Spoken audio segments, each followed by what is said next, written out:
Today is Wednesday, January 22nd, 2025, and this is the Hendrick Hudson Central School District Board of Education meeting.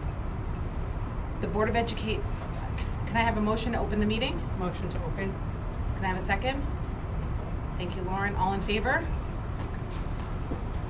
The Board of Education will move into executive session. The Hendrick Hudson School Board of Education will convene executive session for the purposes of collective negotiations under the Taylor Law, medical, financial, credit, or employment history of a particular person or corporation, or matters leading to the appointment or employment history of a particular person or corporation, or matters leading to the appointment or employment or promotion or demotion or discipline or suspension or removal of a particular person or corporation. Do I have a motion to move into exec? Motion to move into exec. Do I have a second? All in favor? The Hendrick Hudson School Board will return at approximately 7 p.m. Hi everyone, and welcome back to the Hendrick Hudson Board of Education meeting. We're going to start with the Pledge of Allegiance. I pledge allegiance to the flag of the United States of America and to the republic for which it stands, one nation, under God, indivisible, with liberty and justice for all.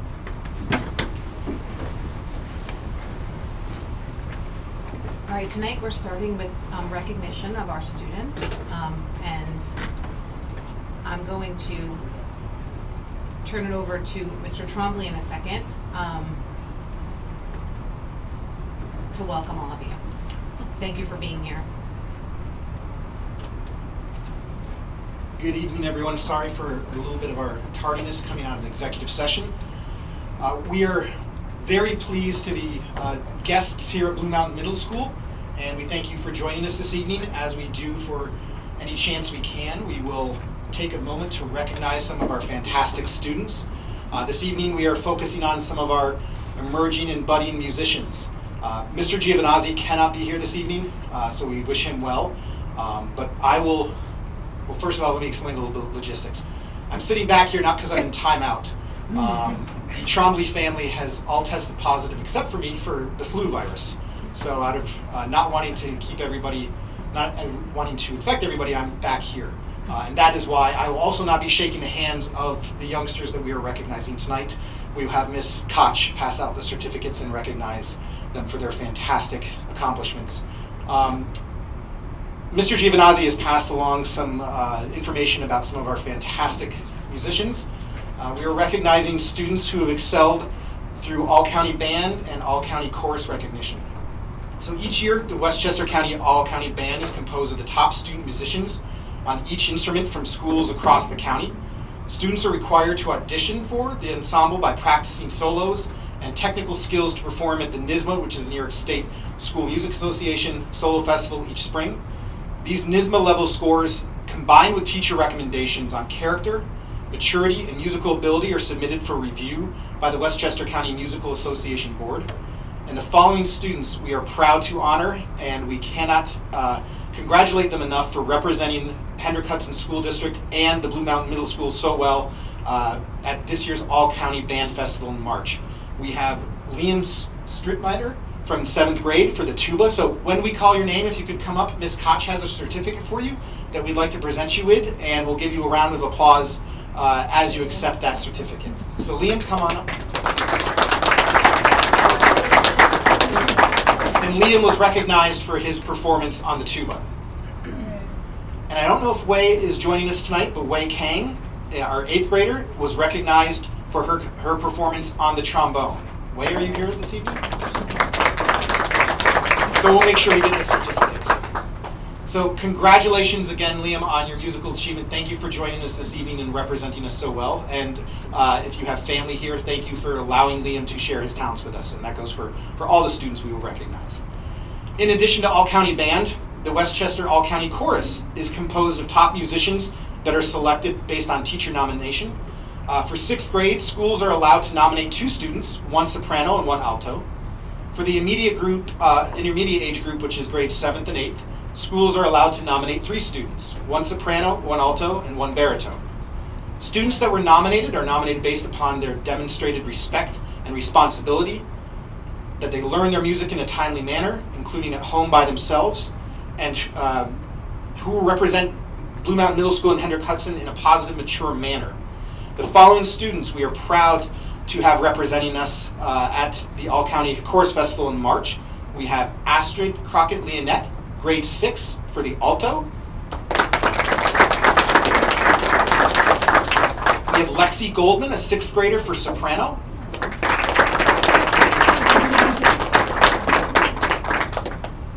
Congratulations, Lexi.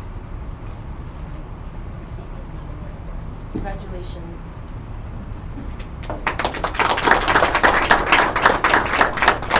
Representing grade 8, we have Charlotte Boudin for alto. This is Charlotte's 2nd board meeting in a row. Congratulations. We have Zia Khan, 8th grader, representing us in the soprano category.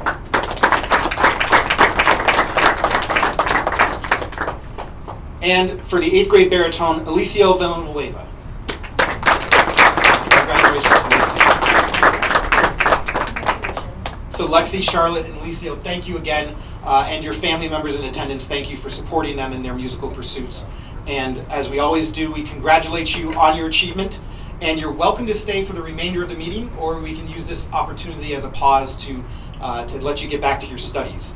We also do have a limited supply of Miss Mance made cupcakes on the way out if your parents allow you to indulge. So thank you for joining us. I just want to come here to take a picture. Yeah, and I just want to say, one thing. I had children that did all county chorus, that played trumpet and saxophone through middle school. Stick with it if you can in high school. Enjoy the experience of being with other students when you have the opportunity. And I want to thank your teachers for being here to support you, Ms. Filatov and Ms. Duncan. So you have great leadership. Congratulations to you guys. Can you stand up here and we'll just take a picture of you guys? Ms. Philadelphia and Ms. Duncan, would you like to join us for the picture? Let me try to line you up. Thank you for being here for your students this Around evening. there. Yep. Sure, your certificate, that'd be great. Sure. No problem.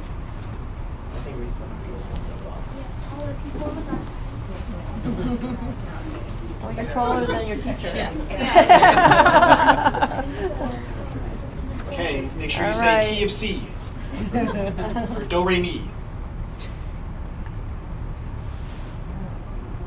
Great. Can Okay. you look, that's just this Oh, wait. one. Ready? Yep, look at me. Let me wish you guys good. Thank you. Perfect. Okay. Congratulations. Congratulations again, and thank you for being here this evening with us. So I will turn it back over to President Mills. All right, that moves us to our agenda and the approval of our agenda. So can I have a motion to approve the agenda as stated? Second. Second. All in favor? We open the meeting? We did. Oh. That brings us to, I'm going to ask if anyone has any items to remove from the consent agenda before we move on. Okay, that moves us to the hearing of the public on non-agenda items. Carmen, do we have anyone registered? We do not. Okay, that moves us on to approving the consent agenda. Do I have a motion to approve the consent agenda? Motion. Do I have a second? Second. All in favor? That brings us to hearing of the public on agenda items. We do, we have to sign up for agenda items. Our first person to speak is Jeff Fiala. Good evening, my name is Jeff Viola. I live at 212 Craft Lane, Buchanan, New York. I'm a member of the American Legion Post 1030.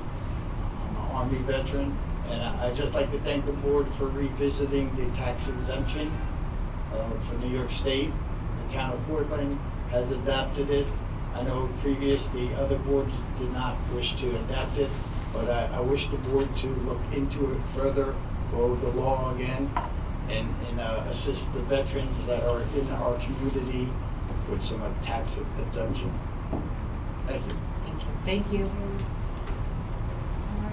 speaker is Joseph Carroll.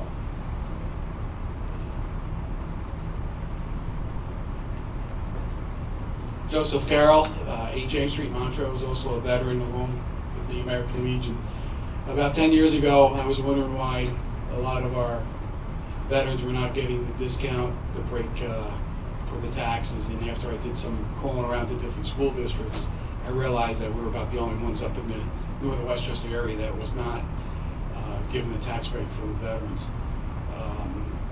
Through conversations with others, they didn't know. This morning I got an email from Jeffrey from the American Legion saying that the agenda, you guys will be discussing it, and I know personally I want to thank you guys for revisiting, like Jeff said. Sadly, a lot of the old veterans that could have benefited are no longer with us, but there's still a lot of veterans within the community, the school district, that could benefit. I'm sure that it's not going to happen overnight if it even does happen, but there's plenty of us that are in this community that would be willing to work and help out in the event that it goes through a situation for more intense, probably, conversation to help other veterans out. Thank you. The next speaker is Chris Beloff. Good evening, Chris Beloff, 178 Seward Street. I live in Buchanan. Myself also, I was a veteran. I served from 96 to 02. I was a CB. I came home to my hometown here where I grew up. Lifelong resident. Both my kids go to school here. And I also want to thank you for revisiting this. And I was surprised that all surrounding districts do give some type of tax exemption for veterans. I was surprised when I got out of the military in 02 that everybody around me and everybody wants to support, and everybody, always wants to support and help a veteran. So it's surprising to me that all surrounding school districts do give this type of tax credit to help veterans out. And I'd hope that this district would do the same. Thank you. Thank you. The next speaker is John Pascal. John Pascal, 206 First Street, Buchanan, New York. U.S. Army Sergeant retired. I served in Vietnam, and I'm here to commend you. Hopefully you'll take and revisit this look on veterans exemptions. It's been 54 years since I left the military, and I think it's a commendable thing that you're at least taking a look at this. You may not benefit from it that long, but there are a lot of veterans that are going to come behind me, and maybe they could do that, and I'd speak on their behalf. Thank you. Thank you. The next speaker is Sean Murray. Hi, my name is Sean Murray. I'm the commander of the American Legion Post 1030 in Brookbank. And I'm here also to advocate for the adoption of the resolution for the alternative veterans exemption. Back when this law was passed, Larry Keefe, who was a combat veteran from World War II, approached the board to try and get some movement, and it really didn't work out. And then in 2015 and 16, I attempted the same thing. And at that time, there was a lot of pushback because the 2% tax cap was something that was relatively new and people really didn't understand it. In your presentation, you're going to look at a bunch of numbers that may seem scary to the public. All these charts with all these numbers. The numbers that they are worst case scenarios, and those worst case scenarios are not exemptions going to the veterans. They are changes in the assessed value of your property, okay? You can adopt any portion of that you would like. There are several different permutations that the school boards in any taxing district is allowed to enact. At the time, I had come up with a couple of different scenarios. One of the things that was concerning to me was the people who could benefit the most were our seniors or disabled people. Unfortunately, most of them are no longer with us who would benefit the most, but you could do a phased-in type of tax amendment where you just go for seniors for the first couple of years, or you just go for 100% disabled for a couple of years. There are very few veterans in a proportion to the population that this would affect. In 2015, the calculation was around 425 veterans, which was less than about 0.3% of the school budget at the time. It was a very small number. And what you have to realize is that a lot of veterans don't apply for these benefits. I didn't apply to the VA until 15 years after I got out of the military. So these are worst case scenarios. And I know as a former public elected official, a mayor and a trustee, that you can't plan on hope. You have to plan on the worst case scenario, but that is definitely the worst case scenario. One of the things that is in your presentation that the law allows for also is the unremarried widows of qualifying veterans. They are people who are the oldest people in our communities who want to try and stay in their houses. This exemption would really help them out. So, and as what was said before, the majority of our districts within actually New York State offer this reval. And like I said, it's not a tax rebate, it's a reevaluation, okay? It's not a dollar value that's handed to somebody, it's a reevaluation, which basically equates to 1%. Okay, so I do appreciate your time.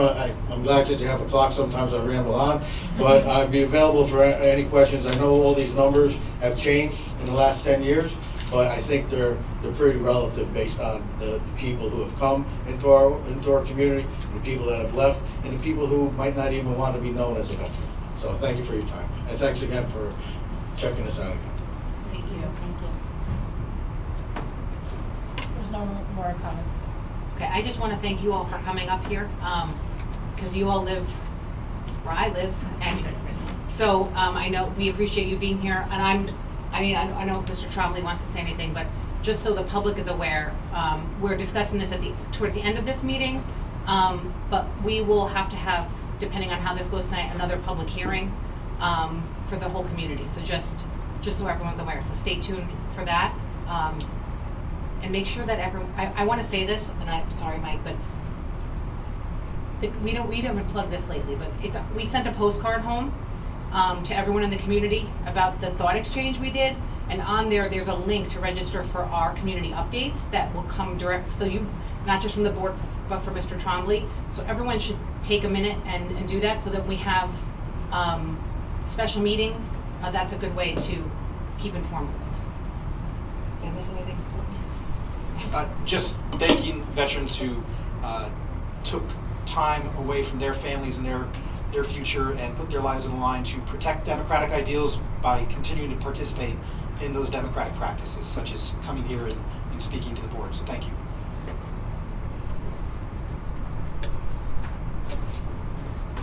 Okay, that moves us to KSQ is here to give us a capital project update.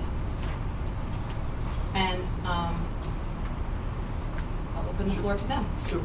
So we are joined tonight by our partners at KSQ and also our Director of Facilities to give us an update on the current capital bond project. We wanted to make sure that we, Armand and Associates presented in the fall, but we also wanted to make sure the board was aware of progress, which we have some pretty big milestones that we've completed since the last time.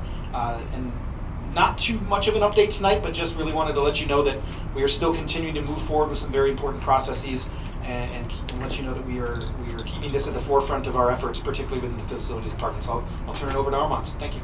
Thank you so much. As the superintendent mentioned, tonight is more of an administrative update, and we plan to come back later in the winter to give a big design overview of the Phase 2 projects that we're currently drawing. I'm really pleased to welcome Robert Furnice as a director at Triton Construction. In the last month, we've added the construction manager to the project team. They're expert in site safety, budget estimating, and overseeing the contractors during construction. One of the things that impressed us about Triton, they're in Peekskill, they're in Croton-Harmon. They have a lot of construction resources in our part of the county here. So welcome, Bob. They actually started work on the day of the interview. They brought diagrams and ideas about how to control site safety and construction access during the summer. So hit the ground running, and we're excited to have a successful bond with them. I'm going to talk a little bit about the SED permit for the Phase 1 projects, and then an update on activities while we're on Phase 2. So The vertical red line puts us in January 2025. I'm really pleased to share that we think about the SED building permit in 2 different phases. The technical review, so architectural and engineering review, is complete. The details are already updated and embedded in our construction documents. And then the second and more minor phase is the SED project manager is processing the permit, and we expect it to be issued over the next 10 days. Really important milestone, and we're really excited to sort of be moving into the bidding phase, which I'll talk about in more detail on the next slide. Just to remind everyone, some of the highlights of the phase 1, which is about $7.5 million of the $30 million total bond cost. Major roof repairs and replacements here at the middle school and also at the high school. A lot of brick repointing, so that's smaller and sort of surgical improvements at all 5 of our schools. A lot of pavement work, so milling and repaving of failing parking lots. And then some safety retaining wall at the sewer entrance here at the high school. Just some of our pictures, starting from the left side, restoration of the cupola at the high school. The field to the west of Blue Mountain, I think I'm pointing the right way, actually this way, is going to be restored, drainage improved, and then have new turf installed. There are canopy issues at Furnace Woods, so we're going to do some restoration of the structure. You can see the column there on the 3rd slide from the left. Buchanan Verplank, we will put a new canopy over the loading facility, and also we've created an allowance to repaint all the metal work on the front facade of BV. We'll come back to the board with renderings as we get a little further into the construction process, but that painting will happen over the summer. And then at Frank G, restoration of eaves around the perimeter of the building. So the phase 1 projects that I just gave a very quick overview of, we actually have a date of February 4th. We plan to go be on the street. Our construction documents and the instructions to the bidders are with the district's attorney right now. The attorney will complete her review, and then we'll have all the the parts and pieces in place for the public bid. We'll conduct our bidders walkthrough in the middle of February. We'll open bids right at the end of that month, and then look back to this board to award and start construction activities in May. Now, not construction in the ground, but all the paperwork, shop drawings, products and metals and so on. We'll start in May so that in June we can hit the ground running with our construction efforts.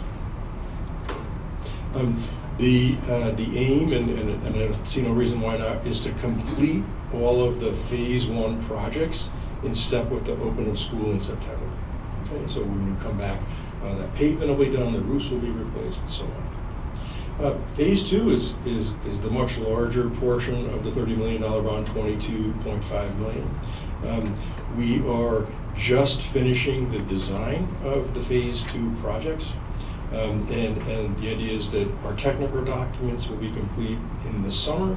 We'll receive our building permit at the end of this calendar year, and then go through the same cycle, out to bid January, February, and be prepared to start construction in the middle of 26.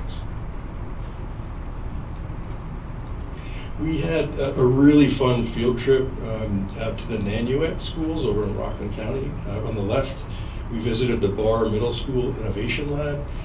It's a STEM lab. It's 3 portions, so there's a design piece, the centerpiece with all the building equipment, and then a computer lab that you see the picture on the upper left. Beneath that, I think a dozen administrators and faculty came with us that day to tour facilities. Really inspiring and just fun to think about what we could have. The images on the right are the high school learning commons, similar to the work that we're contemplating at both the high school and the middle school here at Henhud. But very different than the spaces that we have today, and I think one of the sort of the puzzle pieces that we worked with our faculty here at Henhud to think about next steps in the design for our facilities. Just a list of we're proud of the inclusive process that we shepherded with district administration, school principals, faculty and staff, and the custodial and maintenance team here at night. So we're the facilitator, but it's really your educators that are helping us build the plan and design the spaces. That's our update for this evening. I do have some cost slides if that is relevant for questions and answers. And my intent is to come back either in February or March to really dig into the design and get the board's approval on final design efforts. We didn't want to do that this evening because we have some stakeholders that haven't seen all of the design parts and pieces. We want to meet back with our school principals and then come back to the board for an update. So, thank you.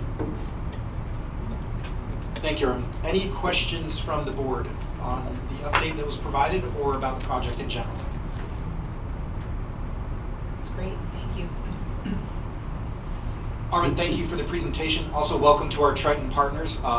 As you will see through the duration of this project, the owner, architect, construction manager relationship is key to a successful capital project. So now that we do have our construction manager and their team on board, welcome. We will begin to have more frequent meetings with them to make sure that the progress on a micro level is monitored and anything is proactively addressed. Or in any major project such as this, there are problems that pop up that we have to react to. So those frequent meetings will help establish that. So, and they are integral to allowing Ms. Figuerella and Anthony and his team, the construction manager that is, are integral in allowing Anthony and Jill to focus on other things outside of the capital project, as we still know that we have day-to-day operations to work on. So thank you for coming this evening and thank you for the update. Thank you.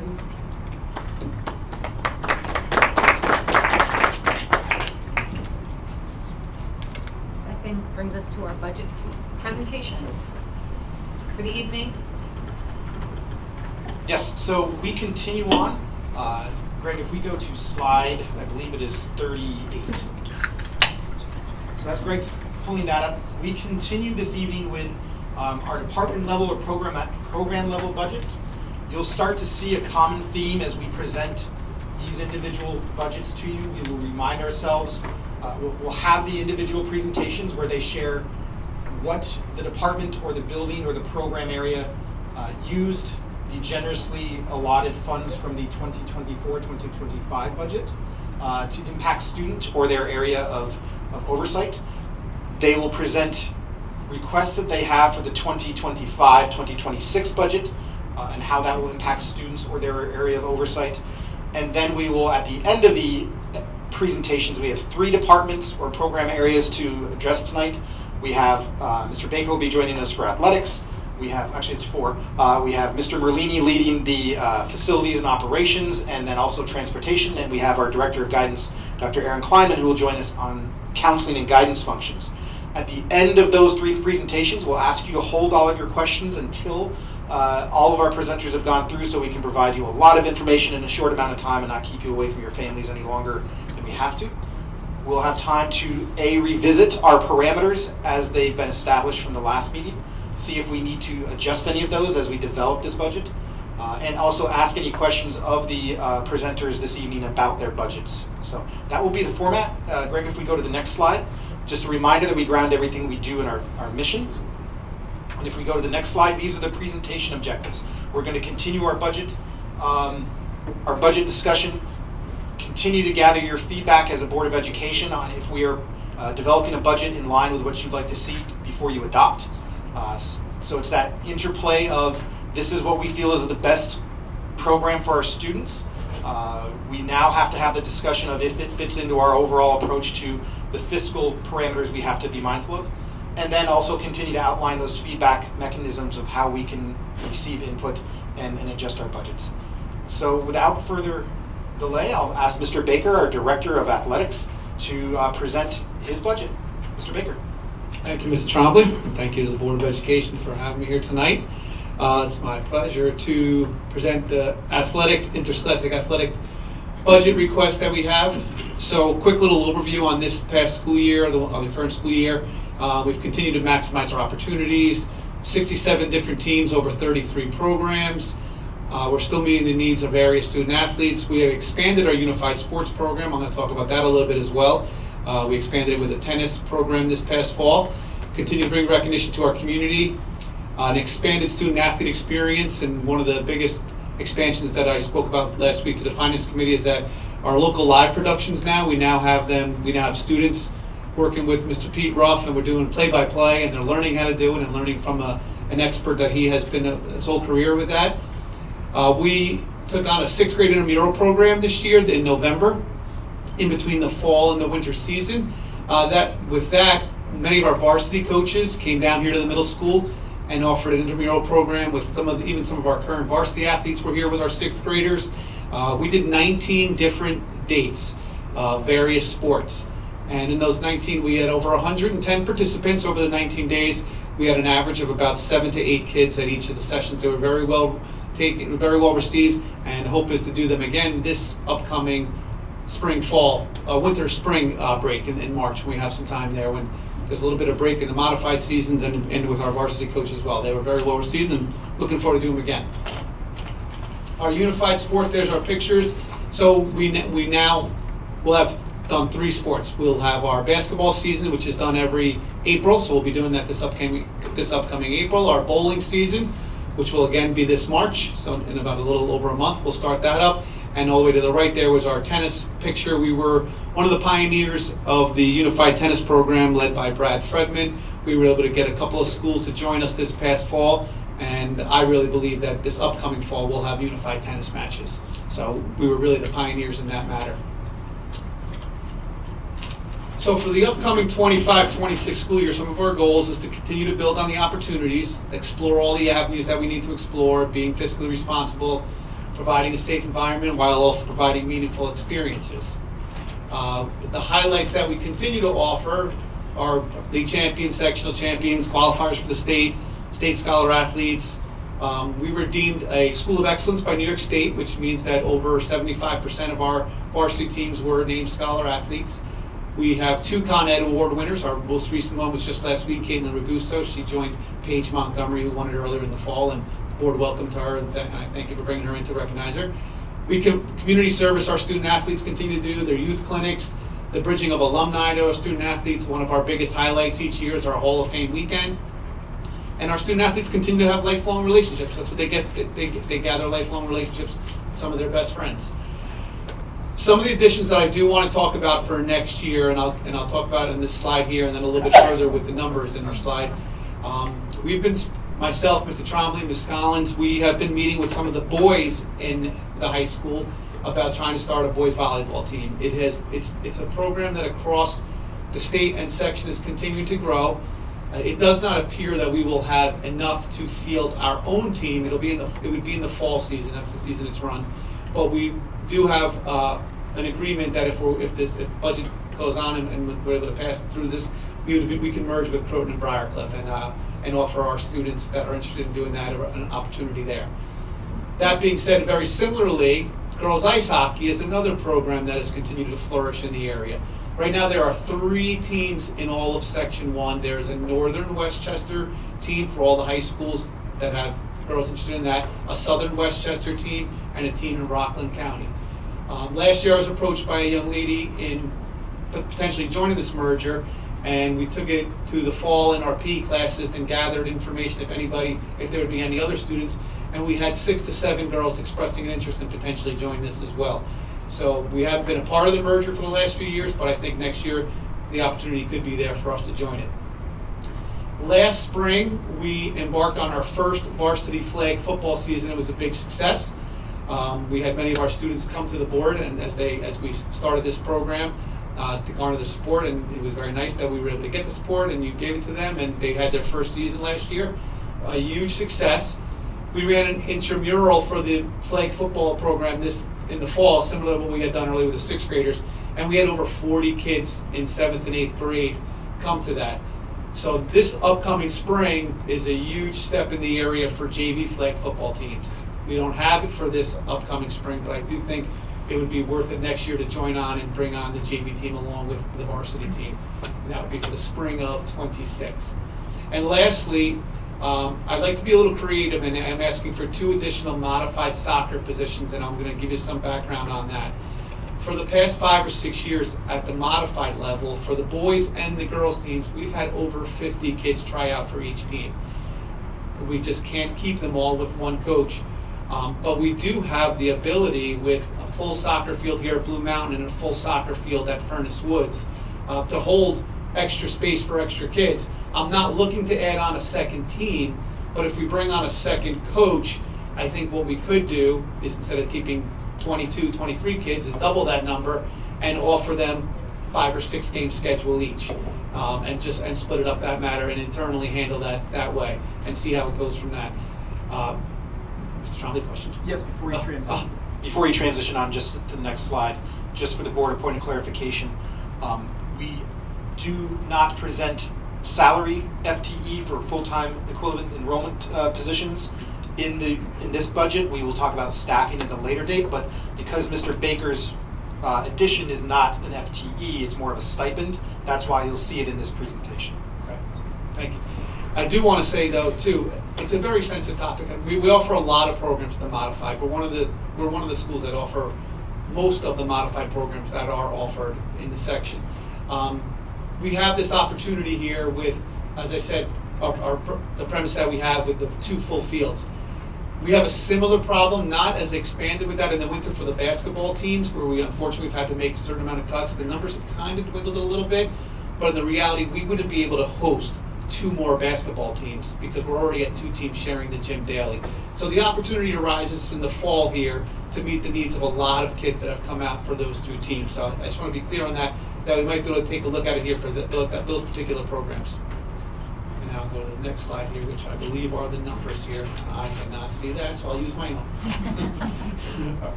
own. So moving through, there's a couple of different numbers here that I'll make sure that I highlight here. The equipment line. So our 24-25, what we budgeted for this year was $10,000. We're at a year-to-date of $6,885. You can see that the number of the actual last year was $33,499, very much, quite larger. That came to because we needed and we had an opportunity to buy new wrestling mats.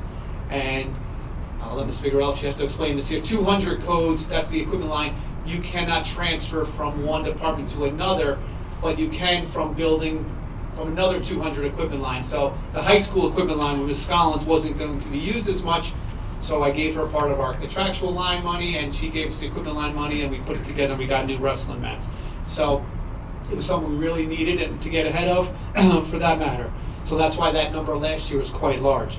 We'll stay with the same requested amount for 25-26. Similarly with the supplies line, the 61,245 is what we have budgeted for this current year. We're currently at 36,846. A slight increase for next year is being requested.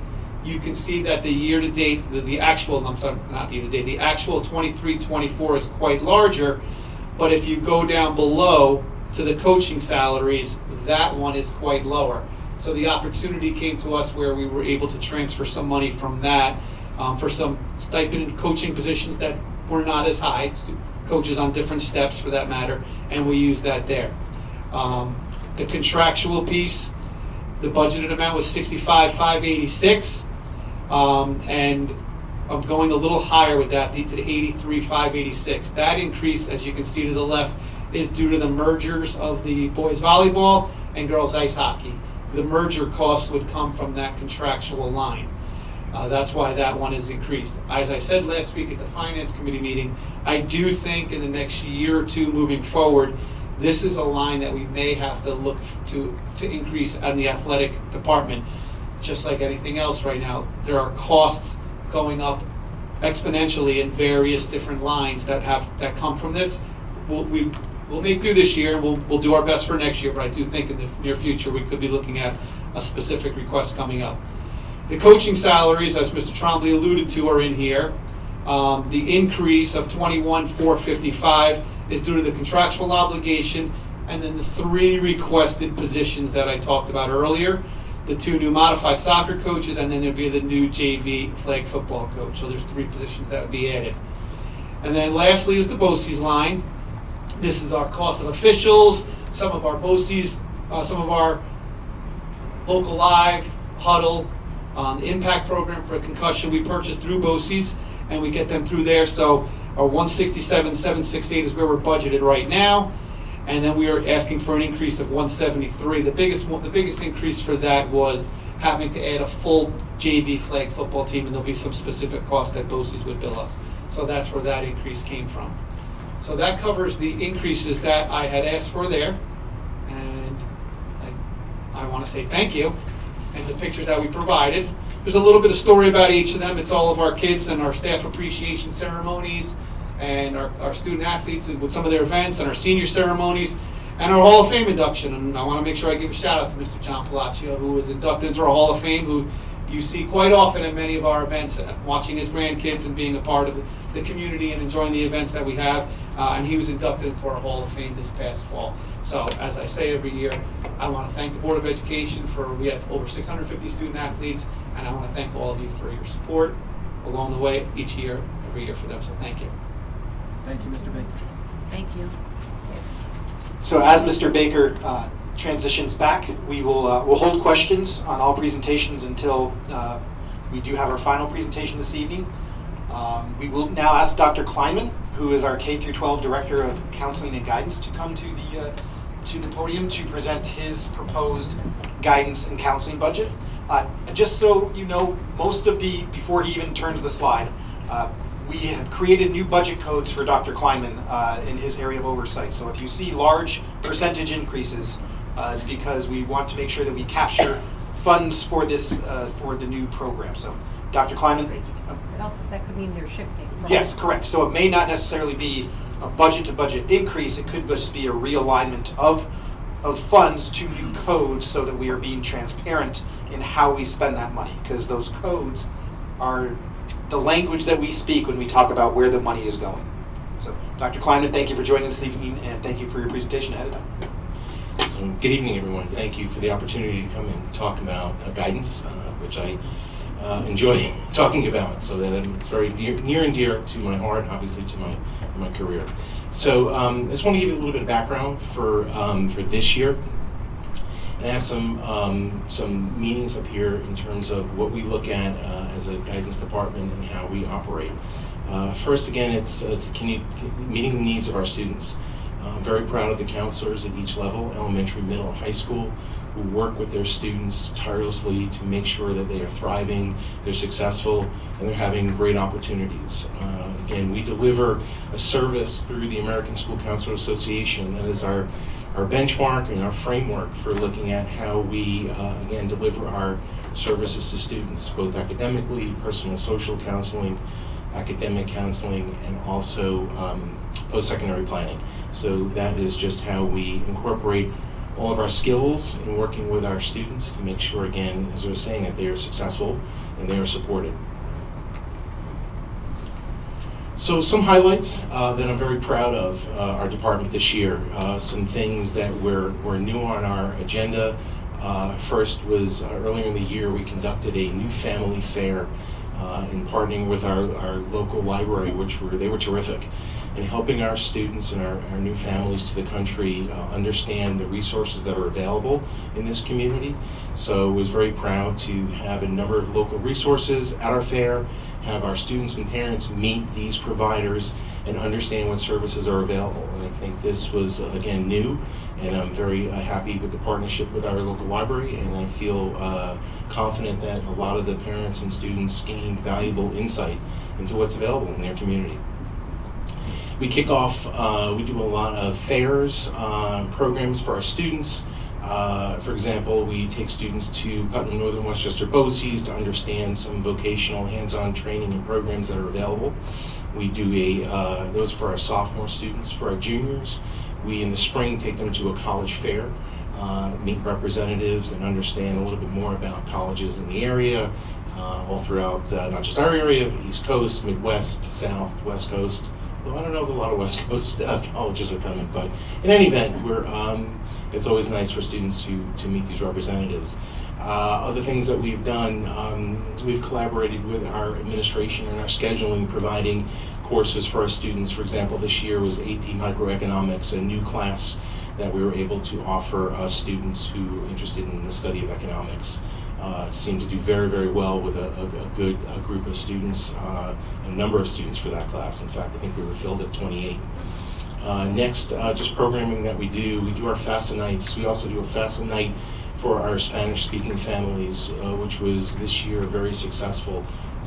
There has been an initiative from Governor Hochul to make sure that FAFSA, that students are completing that FAFSA and getting everything they can get and not leaving any kind of resources or finances on the table. So it is important that we provide these services for our students and parents, make sure that they are staying in line with not only applying to college, but completing the required FAFSA and financial aid forms. We have increased our communications to students and parents. We're putting out newsletters at high school, elementary school, working with our middle school too to showcase some of the programs that we do. Again, the increased communication comes from our weekly blast. I work in tandem with Ms. Collins, particularly at the high school, and with our elementary counselors to get that information out, as well as our middle school. College and university visits in the fall. We have increased the number of reaching out to college representatives to come and meet our students. That happens September, October, and November. Many colleges come to the office to, again, talk with students, make sure that our students are understanding what it is to meet these representatives, have a conversation, introduce themselves. We talk about just the idea to ask these questions that you are very, very interested in, and hopefully that college will not only apply to that college, but hopefully you're successful about gaining admission. Again, those are just some of our highlights that we have done so far this year. So for next school year, again, it's to continue our comprehensive school counseling program. Our counselors work very, very hard to work with our students and our families to make sure that they are doing everything they can, from looking at the progress each and every year, academic planning, making sure they're having conversations about their future, talking with them about post-secondary planning. This, again, is the crux of what we do to make sure, again, our students are not only on course for being successful, meeting graduation standards, covering those Regents exams while we still are in the throes of Regents exams, although the state is moving to different ideas and talking about our programming for the future. However, we, again, as a team of guidance, work with our students to make sure that they are not only functioning at a very high level, but they are supported. Just two pictures I have here. On the left was a fair that we have taken our Hispanic students to Manhattanville College, for a Latino college fair, which we do that every fall, and it's very, very successful. We're very pleased and very proud of that. And to the right was a picture from our fair at the library that we had, again, our new family fair. So for next school year, some of my additions that I'd like to just bring to the board is, again, knowing that our increasing L population at all of our schools, elementary, middle, and high school, is something that we are seeing and noticing each and every year. And currently we have an elementary counselor who works at 2 schools. This professional goes to BV one day, she goes to Vernon Woods the next day. In implementing in our elementary schools, we have our second step curriculum, which is vast, and it is a lot that students understand, and our counselors provide to our students all about character education, their development. So she travels to 2 schools each and every day. So there, again, and leading to my last point there, is the hopes of a bilingual school counselor, the addition to help offset the pressure, the high school and middle school. Many of our students who are unfamiliar with just being able to make it through the day and the programming and what it means to take these courses and what it means to progress, what it means to understand the transition out of high school. There's a lot of time that are devoted to these students and families, and just understanding the processes of high school and middle school and elementary school.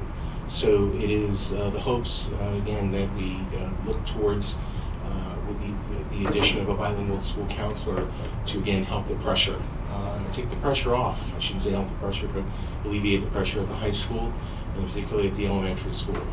Again, it is something that I see each and every day.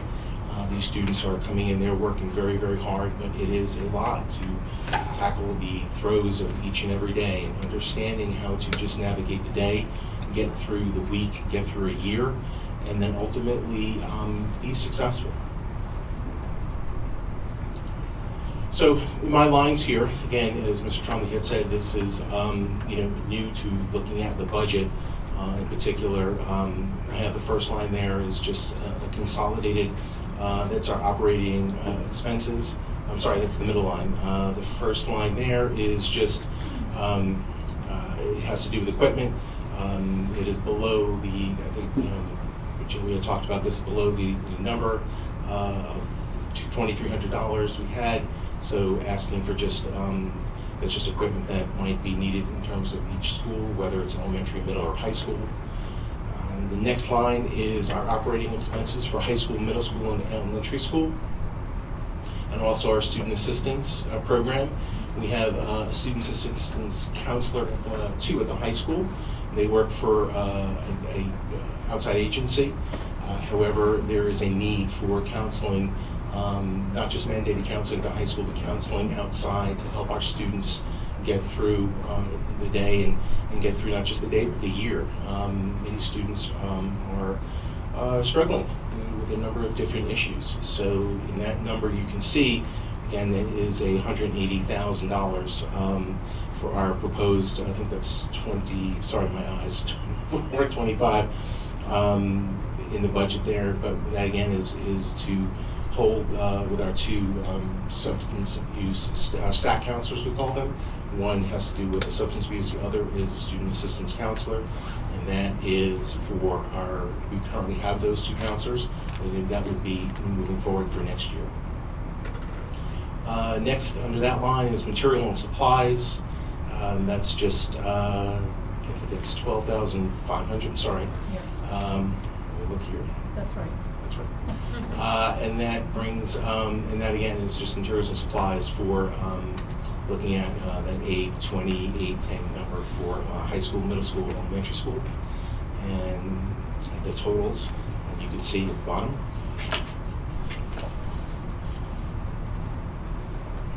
Okay, so for 25-26, it would be $192,500.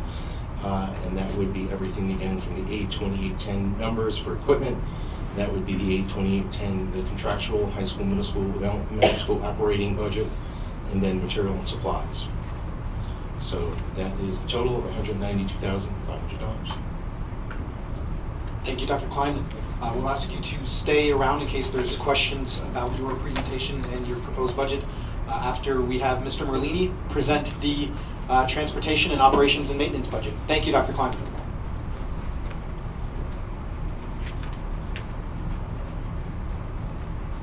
Good evening, everyone. Appreciate the opportunity to come here and talk about the facilities and transportation budgets for the 25-26 school year. We have the school district mission statement up there, as well as the mission statement for operations and maintenance department at the Hendrick Public School District. Just want to talk a little bit about the different things that go into operations and maintenance. We have normal and routine maintenance, infrastructure and preventative maintenance that is performed by the district's maintenance, grounds, and custodial staff. We have non-major improvement remodeling, educational maintenance that is funded as part of the district's operational budget. And then depending on the type of the scale of these projects, they may be performed by the district staff or outside contractors. And then our cleaning maintenance activities are performed by the custodial staff related to keeping the building clean and sanitary on a daily basis. Some of the maintenance projects that we completed in the 24-25 school year, the high school, we did some concrete work and blacktop at the rear of the building. We did some roof repairs. We also did some carpet to floor tile installation in some of the classrooms. Blue Mountain Middle School, we had a couple areas with some carpet to floor tile installation. It's kind of like our initiative here. We're trying to get rid of the carpet in the classrooms, go to tile, something that's easier to clean and maintain. Frank G. Lindsay, we had a retaining wall that was failing, we replaced that. We did a fence and a gate by that same area on the backside of that playground to secure our playgrounds. And then Frank G. Lindsay, we did the blacktop path at the lower athletic field. And that gave an opportunity for individuals that are coming up to that field to have a safer pathway to walk up to that field. BV, carpet to floor tile in their classrooms. Furnace Woods, we did some ceiling tile replacement out there in some of the classrooms. We also replaced the rooftop exhaust fans. 2 of them, we have 1 more to go. We'll probably get that one done either this spring or the summer. And then at the 3 elementaries, we did some PA, public address system upgrades, where we enhanced our PA for the exterior of the building. So we have full range on the exterior of the building for recess and children that are playing outside. Some of the proposed maintenance projects for this upcoming school year, we want to continue again with our carpet replacement of tile at the high school. We have some hot water and heating system repairs that we want to do over the summer. Plymouth Middle School domestic water line replacement. The heating system repairs and upgrades at the middle school. Frank Lindsay window shade replacement. This is something that we do at all the buildings, window shade, but I just highlighted it here because there's a couple at Frank Lindsay that there's a large amount. So, but we continue to do that all during the school year. Frank Lindsay, we have some heating system repairs. Mechanical plank window shade replacement. Mechanical plank heating system controls that we have to do, some control work. Furnace Woods, there's a storm line that is failing. And Furnace Woods, we have some exterior lighting that we want to enhance at that building. So to give you a little overview of the buildings here and their ages. You can see the Hendrick Hudson High School was built in 1926. It has a large amount of additions. Blue Mountain Middle School, 68, if I can see that correctly. Furnace Woods, we're looking at 65. Frank Lindsay Elementary, about the same time frame. Mechanical plank went in 72. Administration building in 73. The maintenance building, we just constructed that in 2019, and the bus garage has been there since early on. Do you like this? I don't know if I can see that anywhere. It's smaller than what I have.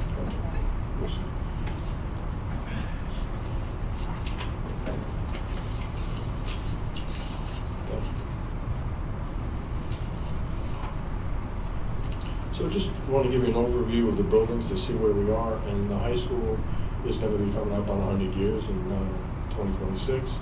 So it's something that we were putting a lot of energy and effort into that building over the next coming years. Some of it will be with the bond and some of it will be behind the scenes. Some of the cost drivers, when we talk about things that drive the facilities budget, electric. And electric is done through 3 entities, NYPA, New York Power Authority. We have solar panels on the 5 school buildings, and Con Edison. The overall average electric cost anticipated to increase in the coming school year. NYISO, which is New York Independent Systems Operator, charges and costs of service from Con Ed. They're estimated to be a 10% total increase. Solar helps fix our, it's a fixed increase, of approximately 2% per year. So that is one of the things that helps stabilizes our electric costs, because we know that's going to be 2% a year. Where electric from the other 3 entities, or the other 2 entities I should say, fluctuates up and down. So solar helps us stabilize that. Measures such as LED lighting will be installed through the energy performance contract to help with the electrical costs. I had a meeting with our ESCO today, Siemens, and they're looking to start that project within the next month. And some of the measures with the weatherization, and then the lighting should start in the middle of March or thereabouts. So we're full steam ahead with that project, and hopefully that's going to help with some of our electrical needs. Some of the solar data, I like to just give this out every year. We have 5 buildings that are producing solar power. Solar accounts for about 40% of the district's needs. Like so I said, like it helps stabilizes that cost. We know what that increase is going to be from year to year. We could produce 7,270 megawatt hours since the inception in 2016. The 3 elementary schools operate primarily on solar during the year because they're smaller of the 3 buildings. And Furnace Woods has the largest array out of the 3 elementary schools in all of the buildings, and it almost primarily runs on solar throughout the year. In the winter, it's a little tough, only because of the sometimes it gets covered with the weather, or you have shady days or cloudy days, so it's not really common. But Furnace Woods primarily runs on solar. Fuel oil, we purchased that off a state contract. The cost per gallon of oil has decreased from last winter. Last year's price was about $3.05. This year's is $2.60.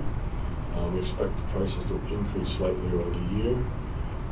With the fuel saving measures implemented with the proposed EPC, like weatherization, some of the building management systems and the controls, we hope to see a savings there. Propane, we purchased that off a state contract. There's an increase in cost from last year at this time, $1.40 a gallon, as opposed to $1.58 now. We budgeted for propane to remain the same for the upcoming school year. We don't use a lot of propane, that's why it's kind of like we can stay in that range and we don't have to make any large increases unless something happens drastically. Natural gas, like Con Edison, to date the gas usage and cost is about the same from last year, and we expect it to increase in the upcoming year just slightly. So when we look at the our budget for the upcoming year, for equipment, we're going from $100,000 to $100,000. We're going to keep that the same. And then if you jump down two, you can see that we also have a furniture line item in there. So we broke that out, and that is going to be underneath us facilities. Even though the buildings will be able to purchase equipment, they have to go through facilities department. So if you see the timeline going through, it's, you know, in the 2023-24 school year is about $237,000.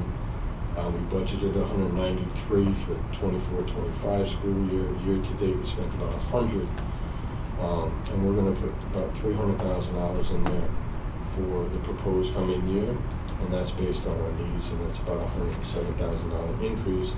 And this line item has been added to our budget. If you jump back up one, you see maintenance contractual.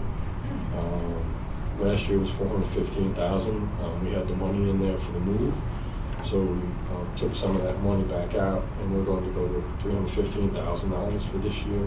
So it's down about $100,000. Plant maintenance contract services. Last year was $115,000. This is for like inspections, maintenance, and repairs to equipment in the facilities. We're asking to increase that line to $120,000 or $5,000 increase. Utilities, when we talk about oil, oil is used for the heating of the building, obviously, $276,200. Year to date, we used about $50,000, but again, that doesn't show everything because we're in the budget cycle now, so we'll see the next billings for the next couple of months and see that number start to rise. We're asking for $275,400, which is a slight decrease of $8. Propane, as I was talking about earlier, our budget line is $20,000 for this year. We're asking for the same thing next year, so an increase of $0. Water, we take water out of 2 codes. We have 3 water districts that we deal with. We deal with Montrose Water Improvement, Town of Cortland, Village of Buchanan. Typically, we use that money all up, so we're about $67,000. We're looking at a slight increase of $68,000, so a $1,000 increase overall. We were talking about electric a little bit earlier. $737,661 is this year's number. We're asking for $750 for next year, so a slight increase of $12,000 plus. Telephone, we have landlines and cellular. The cellular costs have been coming down. This year's budget is $48,000. We're asking for $47,000 in the upcoming year, or decreasing that about $1,000. We're monitoring that closely. There's a lot of things that we can do to shave that money. We're just seeing where we're going with that, and hopefully we can get that lower in the years to come. The next 2 items are insurance that we pay. We're looking about a 6% increase over the upcoming year. So for liability, it's going up about $1,600, and the boiler insurance about $777. Then we have plant maintenance professional services. Currently this year we're at $121,249. Year to date we spent about $71. Next year we're looking about $121, keep about the same, or a $249 decrease. Materials and supplies, these are things that we use for the custodians, whether it's maintenance, whether it's things to fix the building, repair the building, clean the building. Our costs have been going up over the last several years, so we're looking for increase that from $305 to $360,000, or line item per line item is $55,000 increase. Plant maintenance services from BOCES. These are the things that cover like health and safety services, school dude, environmental services. This is all through a COSA from BOCES. This year it's at $40,000, but from increases in some environmental things that we're going to be doing with the bond, we're looking to increase that to $70,000 or a $30,000 increase overall. Maintenance of plant contractual. We have $295,000 this year, and we're looking for $260,000 next year. $265 this year, sorry. $265 next year, a decrease of $5,000. So overall, it's approximately a $105,000 increase from year to year.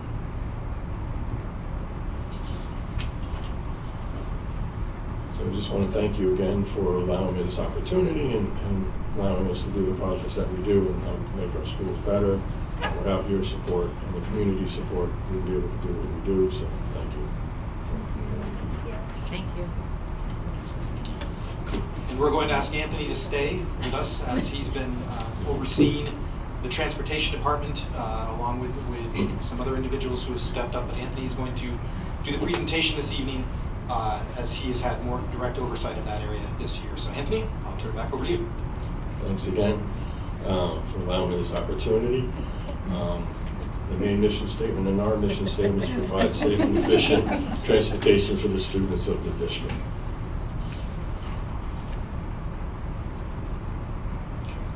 So some ongoing initiatives. We're always trying to improve route efficiency in all areas. We do that generally during the course of the year as things come up. We have drivers out there driving the routes. We have input from parents. We have input from our drivers. We have input from everybody. How we can always do things better and how we can make it safer for the children. We provide training for our drivers and our students. We go out to the buildings to do our student training. And then we'll have a class coming up in February, and we'll do another one in the summer for our regular drivers. We use shared service model to reduce expenses to the district while providing out-of-district transportation for the students. And we minimize driving costs as much as we possibly can. Some of the enhancements over the past year, we've received delivery of one 72-passenger gas-powered bus and 3 gas-powered vans. We started paperwork for 2 electric 72-passenger buses. The Stop Armed Camera program has been up and running, and we continue to train new and current drivers with hands-on training and classroom instruction, as I alluded to earlier. Some more EV highlights in terms of going to electric buses. So we're working with Bird Bus on an EV transition plan, how we're going to get from A to B. We're using grants when possible to reduce the cost of the EV vehicles and charging units. And they're evaluating routes for electric busing and the garage infrastructure to receive bus charging stations. So like I said, we're always evaluating routes, but when we talk about going to electric buses, we may have to do things with that as well. When we talk about out of district, or when we talk about going to sporting events or things like that, because our buses are used during the course of a day. So they don't always, there's no time necessarily to get them a full charge. So we have to just kind of like evaluate everything and decide we're going to navigate to that to get everybody where we have to get to. And just as Anthony's transitioned, just as a reminder, this is a mandate from the state of New York that we do begin the transition starting by 2027. Any bus we purchase, new bus we purchase, has to be an EV vehicle. So along with that, just to go back to what Mr. Trombley was saying, so we have to figure out, when we want to stop buying gas buses and start buying electric buses, or how we're going to integrate the two, because we generally get 10 to 12 years out of a gas-powered bus. So if we're doing that, we want to maximize the usage of those buses as well as transition to the EVs. So navigate through this. So one of the things I want to say, it's one of my slides, that we're going to see some numbers in here that are going to jump around a little bit. And part of that is because there's been a reallocation of the budget costs to help track and maximize transportation budget aid. So this was started last year, where they started moving the numbers around a little bit easier, because there's a form that we have to fill out and submit to the state at the end of the year So this is going to help us when we put those numbers together at the end. Transportation of equipment, year to year, we're looking from $20,000 to $20,000 or $0 change. Contractual expenditures, these are repairs and upgrades, work performed by outside contractors. We had $50,000 in this year's budget, and we're looking to move that to $75,000 or $25,000 increase. So we have some transportation auto liabilities. This is for the district autos and buses throughout the district. It's $191,211 this year. It's about a 6% increase. It's going up to $202,683 or $11,000, $470 increase. Umbrella excess liability. It's $31,226 now. We're going to $33,100. It's going to be an $1,874 increase. Transportation materials and supplies, $80,000 currently, moving it to $81,000 or $1,000 increase. Gas and diesel fuel for the buses and autos that we use throughout the district, $250,000 this year, moving it to $262,500 or $12,500 increase. Lubrication oil, we talk about fluids for the buses, $16,000. Next year will be $16,000 or $0 change. Tires and chains, tires for the buses, we're increasing that just slightly from $35,000 to $36,750 or $1,750 increase. Bus garage equipment, we're going from $28,000 to $25,000 or a $3,000 decrease. Contractual expenditures, projects, roof, heating system, doors, pumps, things that we can do around the building. It's $15,000 this year. We're going to increase that to $20,000 or a $5,000 increase. Utilities, oil to heat the building, $12,880 this year, jumping to $13,524 or $644 increase. Utilities, water for the building, slight increase from $1,500 to $1,600 or a $100 increase. Utilities for electric, jumping up slightly from $29,373 to $30,842, $1,469 increase. Again, some general liability, fire insurance, 6% increase, about $209. Materials and supplies for the bus garage, we're at $130,000. We're looking to keep that the same as $130,000 or 0% increase. So again, like I said, you see some reallocation of budget costs to help track. And, again, I'd like to take this opportunity to thank the faculty and staff and community during this past year for the continued support of our transportation programs. Thank you. Thank you, Anthony. And no pun intended, but you did set me up for this joke, but thank you for helping us navigate through the transportation budget. That's a dad joke for the evening. So, Board, I hope that you have a dichotomy here of program budgets presented to you. We started off the evening with athletics and counseling, which demonstrate our commitment to educating the whole child, and we end with a focus on what helps keep our buildings and our buses going. So, but it demonstrates the unique nature of a school system and all of the integrated parts that we have to consider when building a budget to support that system. So I do want to thank Mr. Baker, Dr. Klein, and Mr. Merlini for their presentations. Greg, if we could go, we're going to come back to the projection slide. We're going to come back to that after we have our discussion. While we have Mr. Baker, Dr. Kleinman, and Anthony here, do we have any questions on the information presented that we'd like clarification on, to continue to look at is if the parameters that we have in place, if they need to be revisited, if there's anything we'd like to add or adjust. Where do you want us to start? So let's start with questions for the presenters. Okay. Anyone have questions? I just have a question for Anthony at the end. It doesn't have to be right this second. I have a list. Okay, you go. Sorry. First is for Mr. Baker. This is I took a lot of notes when you were talking, just Okay. about generally, you know, that we have 650 student athletes, that's modified through Yes, high school. yes.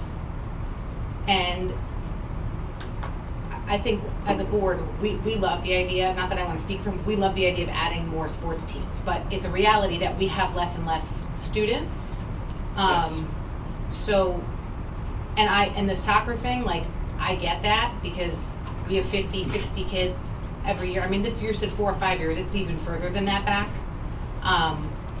Because my son in 7th grade tried out for soccer and there was 50 boys. So he ended up running cross country and then ran cross country all the way through high school. So Right. he found his path that way. Yes, which often happens. Right, he found his path that way. I guess what I'm concerned about is we want our kids to all play what they enjoy, but then when we have and we have a very rich modified sports offering here, probably Yes, I agree. more We than do. most schools. How does that impact us later in developing and building our programs through? Like, how do you foresee that? I don't know how many, I'd have to go back and look at the exact data and gather it for the kids that did not make the modified team this past fall from the boys and girls standpoint. And did they go to another sport like the example you utilized? We've tried to encourage that if it happened, you know, that we have an opportunity for other sports, for non-cutting sports for that matter. But what I've noticed for that one is that we're getting, excuse me, a lot of single sport athletes in that particular sport, even right up through the high school as well. Okay. But I can go back and look at further data, and I don't mind coming back No, to I for trust students you. that- I just wanted to clarify that Yeah. because this is a conversation that we've had. But you also bring up a good point, like we're potentially adding new sports in the merger for boys volleyball and girls ice hockey, yet our enrollment isn't going up, it's kind of going down. But at that being said, the reality is we're still fielding the teams and we're still having the interest level for every team that we have.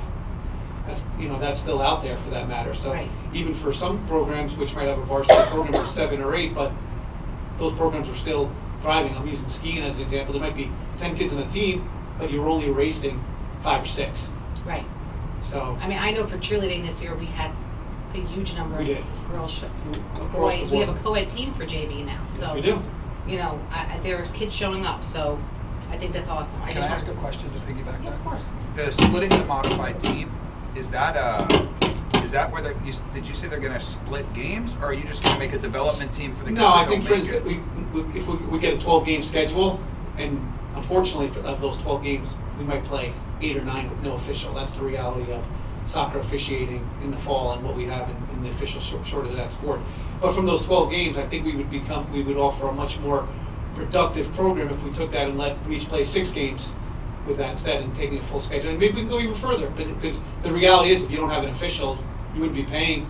It doesn't affect us budgetarily from a standpoint. So no, I'm not looking for a full schedule of each one, but just taking what we have and dividing it in half potentially, and maybe a little more. Thanks. And then the other part, the hockey specifically, there's a lot of travel there, right? Yes. So that's a lot. It ends up being a lot on our parents because we don't offer transportation necessarily. Right, our boys ice hockey team they're on their own going to all those practices and meets, games and stuff. Yeah, so if we introduced we have to make sure that we're looking Right. at it. Equally. I know that there's a big expense to the transportation Right, aspect we'd of have to this. look at it equally. You're right. We'd have to look at some logistics to make this work. Yeah, so I'm just curious to see what that impact is, with transportation. I think we'd have to do what we've done for the boys, but I think that's a discussion that we would have to, as an administrative team and as a district, how we want to move forward with that. But Yeah. it's something we'd have to talk about. Okay. That's all. Okay. Well, good questions. Thank you. Thank you. Anyone else have any questions for Mr. Baker? Thank you for adding the 6th grade intramural sports program. You're welcome. It was a big hit. Yeah. There's the kids age out in town in 5th grade, Yeah, and if the they're- parents don't have the money to send them to We have travel. talked about that before, and it was Yeah. a big hit, and I'm looking forward to doing it again between the winter and the spring. Yeah. Thank you And so so are much. the coaches. They're already saying, when we get in the schedule, let's get it out there. So I'd like to get it out there earlier, which came up last week at the finance too. So we'll start working on that and getting it out there sooner. Thank you. That was a very creatively well-designed program, looking at ways to support those 6th graders, Tom, and also to get our coaches exposed to the students and our students exposed to coaches, so well done on that. And credit to our varsity kids who were willing to go down there. Many of them went down and gladly worked, with those sixth graders there, and it was nice. It was nice all around. It was really a productive program. Sorry. Thank you. Just a programming note in between questions. I did forget to remove the slide, that's an oversight on mine, on Dr. Kleiman's presentation about the staffing. So while we have that request in the back of our mind, we will be engaging in more detailed discussions about staffing down the road. So you will not see, while his presentation did include the request, the numbers did not reflect that ad because we're not looking at salary numbers tonight, just if there's any confusion there. I had a question that I have to go back to the slides to remember exactly for Dr. Kleiman. Just bear with me when I find it. I'll try to give Greg the number of the slide. It's number 57.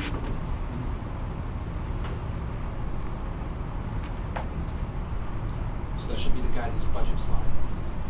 Yeah, and I think this might be the salary piece that you're talking about. But I just want to clarify. So are you asking for an additional full-time additional guidance support? Is that what you're asking for? Yeah. Social worker? Like, what are we exactly looking at here? I'm looking for a counselor to split. I was envisioning 3 Elementary? days. 2 days elementary, 3 days high school, something like that. A person to go between both schools to help with our current caseloads and our current L students. So that's what I was envisioning. So, just so that I understand, I guess it's helpful. We don't know. So as a board right now, we have no idea how many ELL students we have. Like K-12, we don't have that information. So I think it's helpful to us to understand what that impact looks like, how many students there are on each grade level, Okay. how are we, and I know it's a burden on the staff currently, but what are we doing? Like, who's handling that right now? Is there any? So currently we have one counselor at the high school who works with all of our L students. We roughly have about 53 to 54 L students in addition to her regular students on our caseload. The students, the L students require a great deal of this attention. There's a lot of attention. There's a lot of working in depth to make sure, again, scheduling is done correctly, making sure that they are on target to complete their courses, working with parents, working with making sure, again, that they're just being successful. However, that requires a great deal of attention. And the students also come with struggles. They come with struggles each and every day. So that, again, in and of itself, just because I am there and I hear it and see it in my own eyes, this is a professional who's working very, very diligently, working very, very hard to have a student sit with student for some time to fill out a college application. This requires a great deal of little attention to detail and dedication. So that's where I'm seeing the need, because again, we have the L population, but in addition to helping our L students and helping our students in her caseload as well, it's taxing. So this is where I am envisioning it. And also moving down to our elementary school, we have a counselor going from BV one day to Furnace Woods the next day, traveling each day and covering, seeing classes, pushing in with lessons, working with students individually. It is, for just seeing it, it becomes, it's taxing. Again, excuse me to use the word again, but this is what I'm seeing. So this is why I, in my budget and looking at my vision, wanting to alleviate that pressure. Okay, I just wanted to make sure that was clear. Sure. I have a clarifying question to piggyback on that. So does she have a higher caseload than the other counselors because she has those 54 additional students? She has, it all works in our 4 counts. The caseload is, the numbers have not increased, but with those L students, we'll give her a little bit less in terms of just a regular caseload, but her numbers are the same, if not, the same, a split in all of our 4 counselors. What is the caseload? We roughly have about 188 each So each counselor has 188 students. So she has the same 188, but obviously there's 54 yes, but that when you require. when you put in the L students, it is, you might not see the numbers, but it's the work hours. So you It would is the give her time. less. Yeah, I mean, or just somebody to help offset those numbers, because again, working with our students who are coming in firsthand to learn everything, it's a process, and it's also requires a great deal of attention. So not to get into the deep conversation about staffing tonight, I think we plan on doing this at a later time. I know that slide was kept in the presentation purely by accident because we are having those discussions with, there's a lot of staffing and budget discussions going on in each department, so I think, I know it's important and I know it became part of the presentation tonight, but I think we should hope that there's so much more to know before we can make those decisions about staff. So. I think a note to that is just for us, if this is going to be a conversation and we're going to get lots of asks for this stuff, I think we really have to as a board, and please someone correct me if I'm wrong, we have to understand what the role is, like where the need is, and just as some guidance for us. Right, so when we're ready to When you do get to that, that I think we point, need to yeah. have those data points for you for all staffing types of changes. I think we also have to be careful not to just put numbers against things that we're looking at, because from the description I just listened to, the need is there, right? So I don't want us to just factor it as just numbers. Yeah, but the students needs, again. so just solely understanding. So I know the guidance, my daughter's in the guidance department all the time. It's a very busy office. The kids have needs across the board. So all those kids have needs. Like all 700 kids have needs, right? So I think this is one of those things, but we have to look at big picture, like Jill is saying. Yeah, I think we have to look at the whole focus altogether, everything and balance it out. Yes, so what we plan to do is, you may be looking forward to that day of shared fun and our line-by-line budget review. By that time, we hope to have enough information to really talk about staffing there, because we'll have conversations both at the administrative level and within the departments to say we have a good understanding of our frameworks we have to operate in, such as what retirements we have, what positions are open, what positions do we need to refill, what positions can we repurpose. So we as the administrative team have an understanding of program wants and asks. We want to be able to come to you with our best recommendations based upon all of those asks, because we all know that staffing can sometimes be what everybody's asking for, and we want to make sure we're presenting you those asks that we think are the most, that should be prioritized the most. So all staffing questions should be reserved for that line-by-line day, and everyone will be there in case we forget? Not Your necessarily, we presentation? may be able to bring it to you closer to that date. But Because yes. I'm sure by that time, Yep. we'll completely forget everything that you Yes. said. And to that point, you're 100% correct. If you think about the process of the story we're building, we're coming to you with initial requests based upon data that is still changing, and we'll close the book on the story at that line by line, because that's going to be the best data that we know at that time, closer to budget adoption, and we ask you to adopt that. Correct. And we will have our administrators present at that day. I had a question for Mr. Maloney. One of the questions I had is, we do our bus, what is it, like a bond every, Proposition. Oh, the proposition for new right? buses. For the buses, right? Is it 2035 that we need to be fully electric? Yes. Or it is, right? Yes.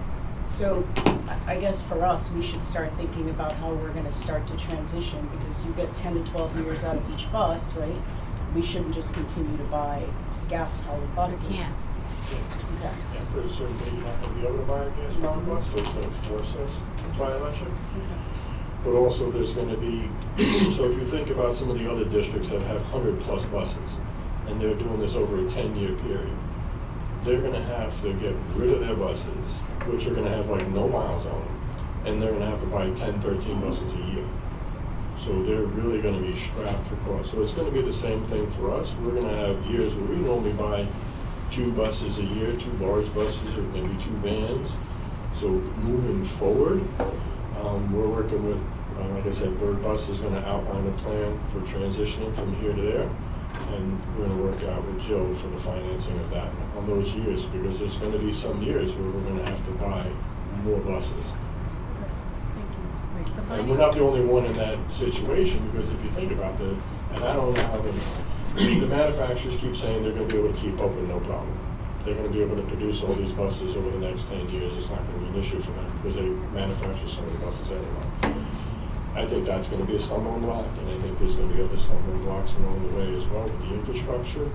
And because we talk about, when we talk about changing our infrastructure, we're talking about putting money into our facilities, so now we're gonna have to go for a bond to change the facilities. Now we're gonna have to go through SED. SED's gonna have to do some sort of engineer, architect, and have to design this system. Then it's gonna have to go through an approval process with SED. So I think there's a lot of things that's gonna, slow us down on momentum. The financing on those particular types of buses are also going to be extended. Like right now, we can finance the gas-powered buses for 5 years. But those will be, they were originally going to give us 12, and now I think they've backed it down to 8. But it's still going to be a longer period of time. I don't know, with all the changes going on politically right now, I don't even know if we're going to be held to all of this at the end. But we have to start to plan for it. You're absolutely Right, so we're continuing with our plan, so we don't want to stop that, because We have a 100,000-mile cap on our buses roughly now for replacement. Is that right? Cap necessarily. Don't we trade our buses out at around 100,000 miles? About 100, 120 is one we're seeing, depending on. Okay. But some of them have been in service for longer, and some have had longer routes, and some do a lot more sports trips than others. So it's really. So it's more about the use of the bus, not just the mileage of the bus. Okay, great. Thank you. I just had one question for Mr. Marley. Just about the solar, Yes. you had said the budget cost drivers. And I was surprised to hear that 40% of our power for the district is solar. Correct. That's what you said. And so in March of 2016 is when the solar first was installed Yes. on all 3 of the elementary schools? All 5 of the buildings, but yes. All 5. including So what has to, and this is probably a longer question, but just putting it out there, how do we get more solar?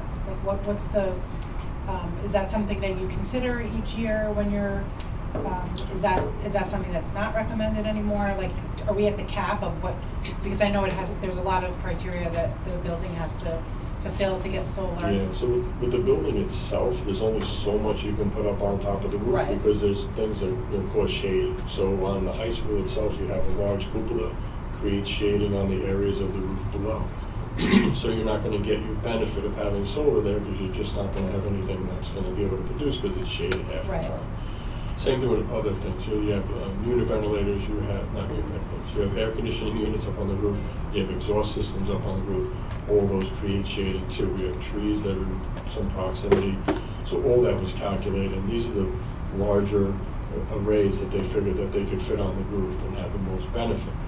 There are other things that you can do to go to solar, we just don't have the property to do it. So other school districts that have large pieces or vast pieces of property, they've got permission to clear those areas out and put ground arrays on, so they can do it that way.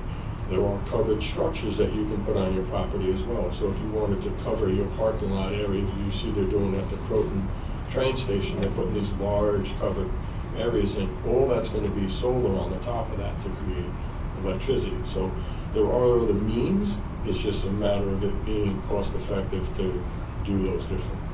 Is it something that's taken into consideration when we're doing construction and projects? Always. We're always as- looking at it. One of the things when we were doing the EPC, we asked them to look at if it was worthwhile or viable to put on the new maintenance building, if it was worthwhile to put solar array up there. And they said the array would be too small, it wasn't worthwhile at that point in time. So in terms of the EPC, it has to have a cost payback. So for that, they decided that they were going to take that out of it. Okay, thank you.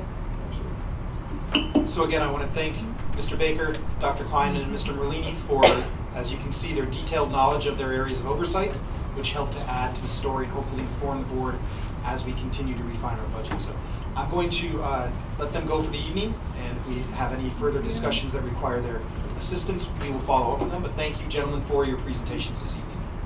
Thank you for being here. Thank you.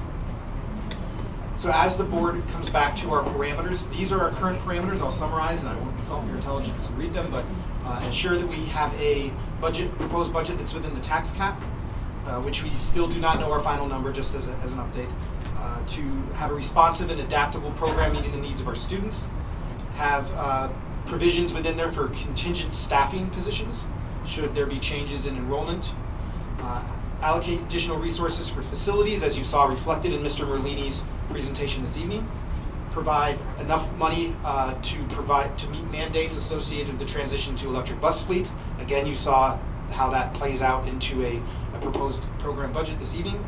Consider additional funding for extracurricular at the elementary level that's run by the district, which would add to stipend costs within the program, and then to expand on the budgets for technology, communication, and ensuring a comprehensive public relations structure. Based upon anything that you have seen this evening, or as we've continued to study this, any parameters we need to revisit, we need to revise, you'd like to adjust.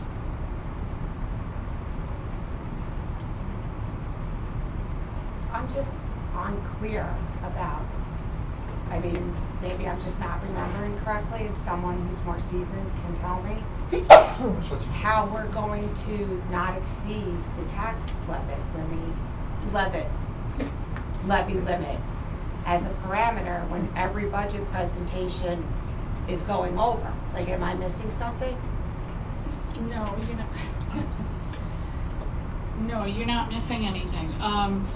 So you mean because their budgets are increasing from last year to this year? Their budgets are, all the numbers we see are increasing. Okay, so their asks in most cases are increasing because things are increasing. Salaries increasing across the board, everything is increasing. You're correct. There aren't many things that are decreasing. So we are going to talk about the projection side just quickly now, so I guess we could put that up. Great transition, by the way, Yeah. Trustee. Yeah. So if you put that up there. So it's still incomplete because it's a work in progress. As Mike said, we don't have final state. Now, state aid figures just did come out yesterday afternoon, so I haven't had a chance to really look at them, analyze what they're telling us our state aid is going to be.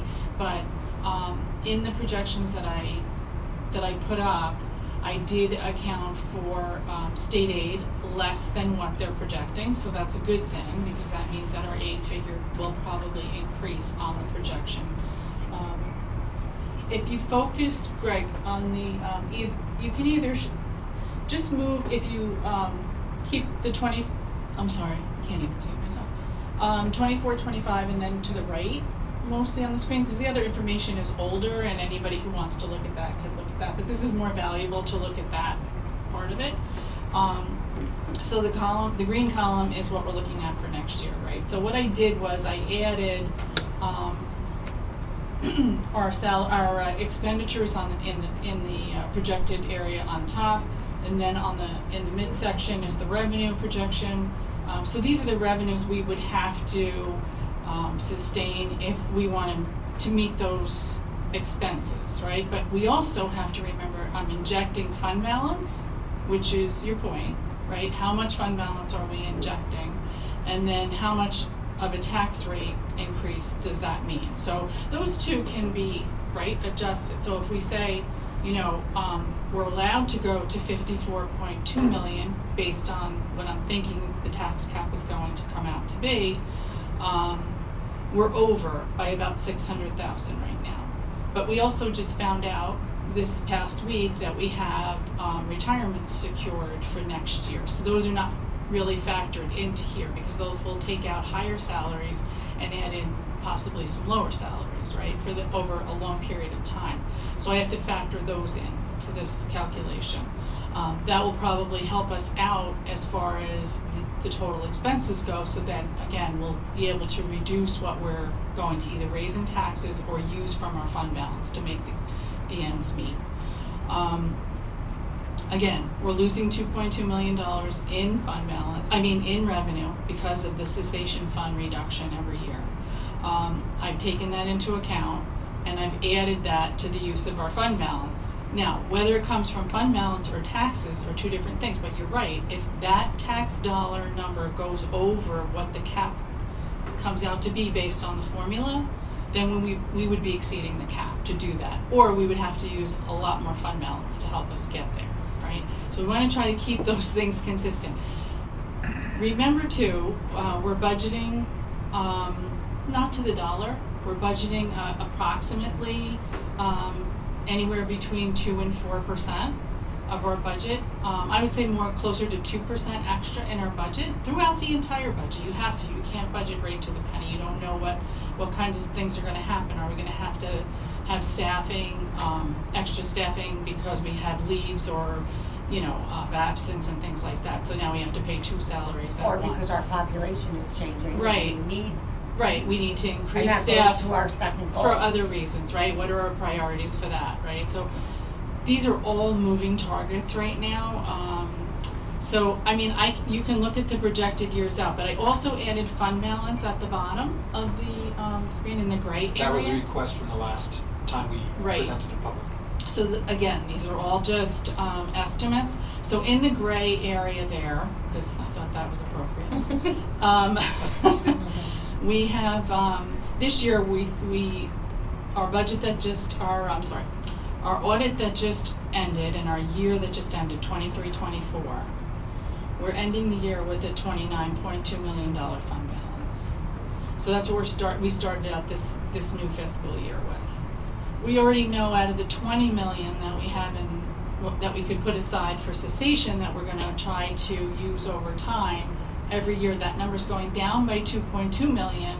But if you can click on the cell if you are looking at it for yourself at home, and you'll see I've taken out the $2.2 million, but I've also added some money because we're going to get interest on that money, right? So I have to separate the interest that we earn on that money if we keep it in a separate reserve. So we're losing money, but we're gaining money. But every year the amount we're gaining in interest is probably going to go down because that money is going down, right? But we also don't know what the economics are every year for interest earnings. So all these things are, they're all projections based on what I think I know. So again, in 24-25, as we end this year, I'm going to be recommending that we diversify some of our fund balances into these other places, which is an employee benefit and liability reserve. These are all things that when we have an economic turn down in times that we have to look to these reserves to help us support our budget. So every year, like when you're saying the budget's going to go up, we have to look at things, we have to have reserves so that we can supplement those expenses with things that we've been putting on the side, saving for those things to try and help support the budget. The only way we can save into those reserves is, good fiscal spending, watching where all the dollars go, offering possibly the retirement incentive that we offered this year. Now, do we want to lose good teachers? No, we don't want to, right? But this is one way that I think our hands are being forced in certain respects, like to offer things like that so that we can somehow supplement our budget in another way. But we'll also have hopefully increases in state aid too, right? So we don't know what those are going to be. So these are all things like as we go through each year can change, and this chart will be a constant work in progress from year to year to year. So we can look out 5 years, we can try to project what we think is going to happen, but again, until we get around to this time every year, those numbers, like really 1 or 2 years out, are the only period of time you can kind of look at and estimate what's going to happen. We can go through these on the finance committee night more closely and go into each number more deeply to explain, why I chose those numbers to be there. And then if you feel that we want to discuss them in public or, particular ones, we can do that, the green column or your gray column are assumptions, and we know that they can change. But based on your assumptions, right now, what is the average taxpayer looking at as an increase in their tax bill? Right. So again, not knowing some of the figures. We know Right. it's gonna change. So, you know, trying to keep that even too, right? Like, we don't want to do this. Right. Right? So, and we want to be fair to all the people that are currently living here, or that, you know, we're gonna, so we have, I'm looking at right now, this is built on a 5.1% increase in taxes. And we were at a 4% this year. So we want to try to bring that down. I think, the tentative allowable tax cap will bring us in around 4 to 5%. And additionally, Stephanie, we don't necessarily know the impact on a household. We will be sharing data on if your household is assessed at this value, if it's assessed at this value, what proposed budget at that time would be the impact on your taxes. Because we would have to talk about what is the tax rate across the entire the community as well. And those discussions are. But I think if But the you're tuning in fiscally at home right now, you kind of want a ballpark figure. Yeah, it's because really gonna early change. to give that number out. And then being fiscally, just balance that in your mind with being fiscally responsible about how much fund balance you're using, because we can't raise it at the same rate that we're using it. Correct. And it will run out over time if we don't plan for that. If we don't know what we're going to have left over at the end of the year, or think we have what we're going to have left over at the end of the year, we have to remember that factors into, I'm putting in $5 million to use, because I know 2.2 is going to go towards revenue that we're losing in the cessation funds, but how much am I putting in there that I think is going to remain and be carried over to the next year? I have to realistically think of what that number is. Right now, that number is, in my mind, is about $800,000. If I can keep it above that, we're doing okay. If we end up having to dig into that for any particular reason, you're going to see it go down a lot quicker. I also just want to say that 2030 is like our crunch time, right? That's what the auditor said. We need to save as much money as we can until we get there. If we start spending stuff now, by the time we get to 2030, we're not going to have enough money. So we can say we want it to be at a certain place, but I think it's so preliminary right now. We don't have final state aid yet. Do we even have the calculations for the Right, and I think staffing is a big part of this conversation, which we haven't gotten to. So. That's 80% of your budget. Right. About 70 to 75, but with the benefits and everything, yes. So to Stephanie's point, it's a parameter that we're utilizing now, but it's not a hard and fast rule that if we get to the end, we can adjust if we need to. But for now, we're building under the expectation that that's where we want to be. Right, but I think to her point, we don't want to suddenly go to a tax cap, exceed a tax cap in one particular year when we know we can even it out over the years if that's what. For sure. So to talk about process here, Greg, if you go back to slide 81, that is staying within the tax cap is a current parameter.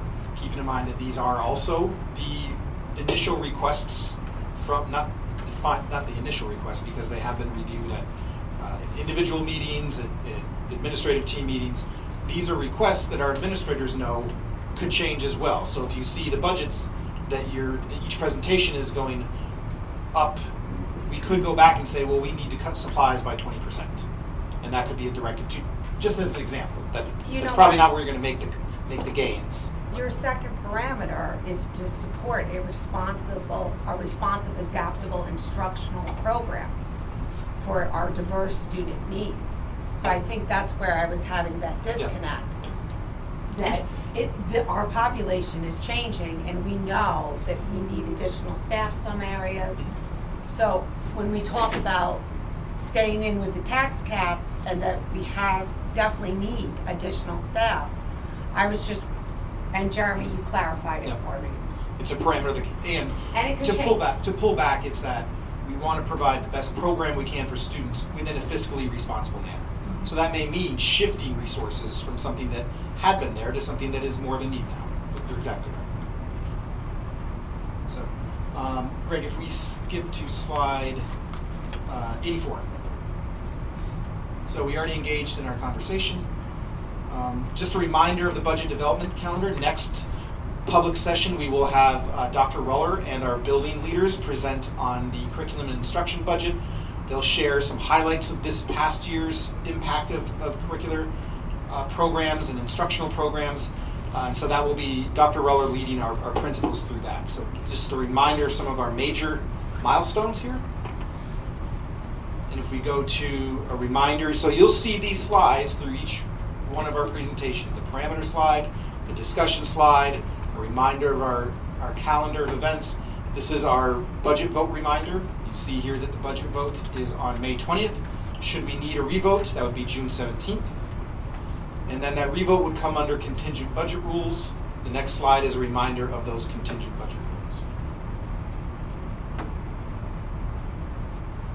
And so that concludes our budget development presentation for you this evening. Thank you for your thoughtful input, your questions, and your continued support.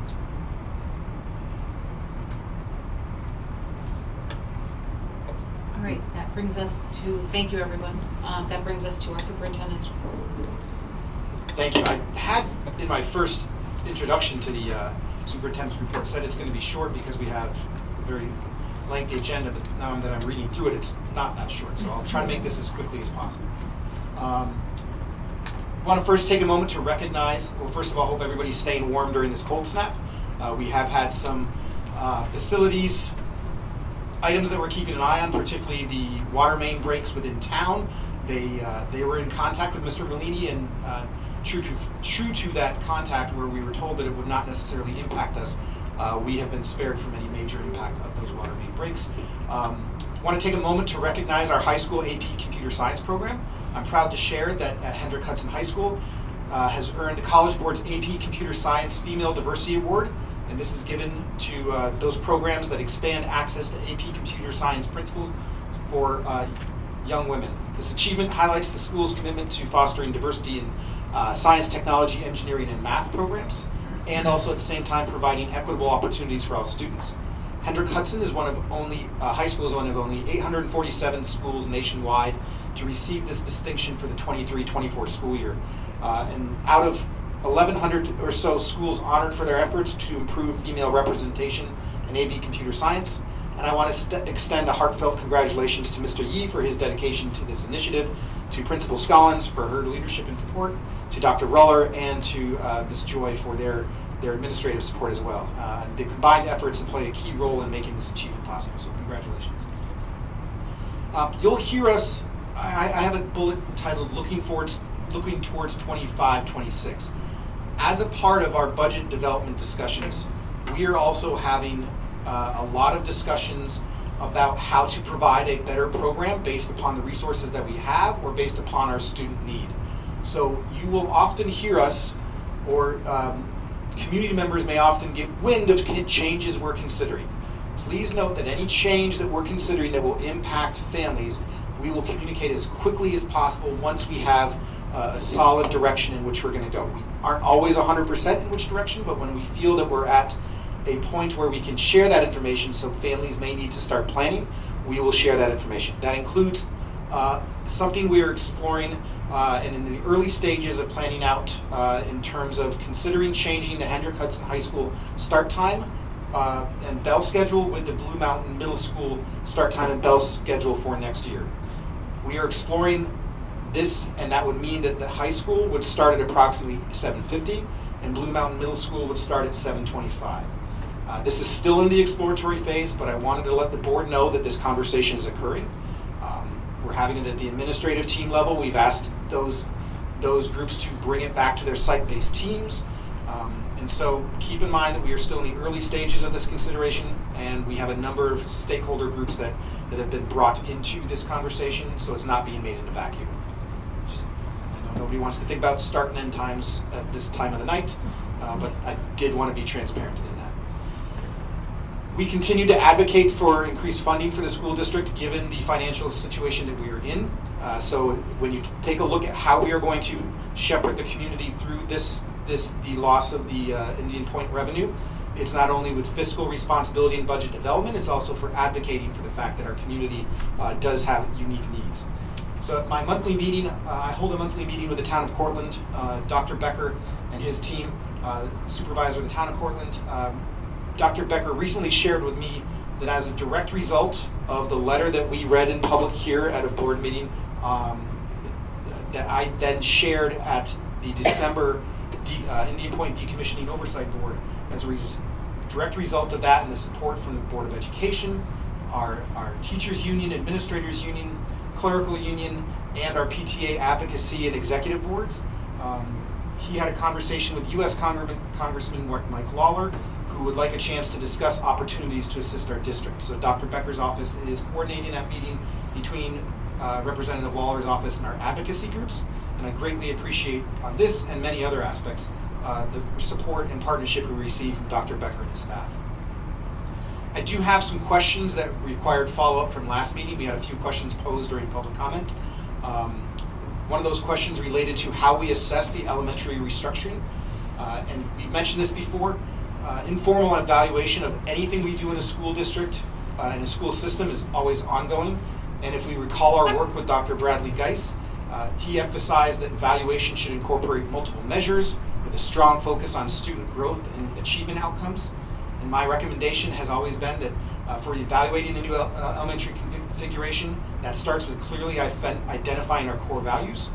And from those priorities, we must ensure that they are measurable and those metrics are aligned to student growth and achievement. So a key challenge to doing that is we anticipate in identifying those metrics is demonstrating causation. That means directly attributing student growth and achievement to any configuration or structure, rather than merely observing a correlation. And that distinction is essential for accurately evaluating the policy's effectiveness. But I want to remind everybody that as educators, we are constantly evaluating our structures and systems as a part of our ongoing efforts to continue to improve.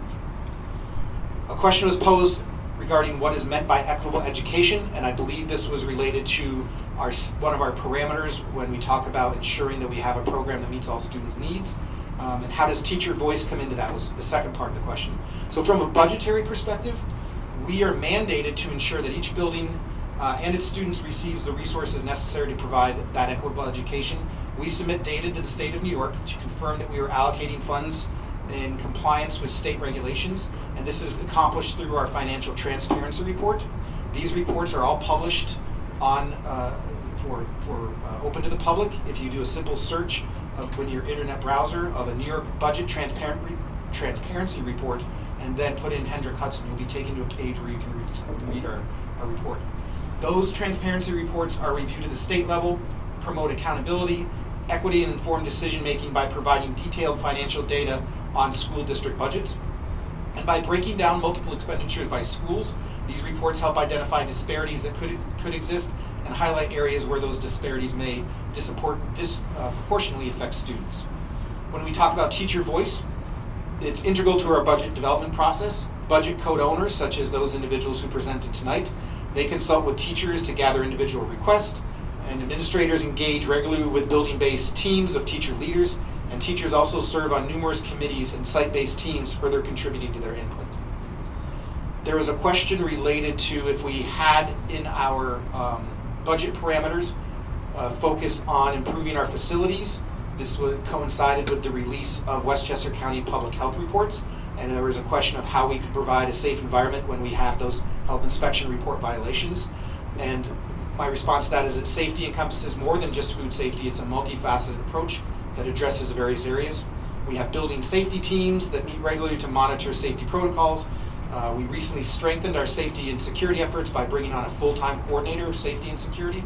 And additionally, as noted in my update from that January 8th board meeting, we will be establishing reestablishing the mandated Health and Wellness Committee to enhance our focus on health and safety. And we did provide detailed information on the nature of the reports and our response to the findings in those reports.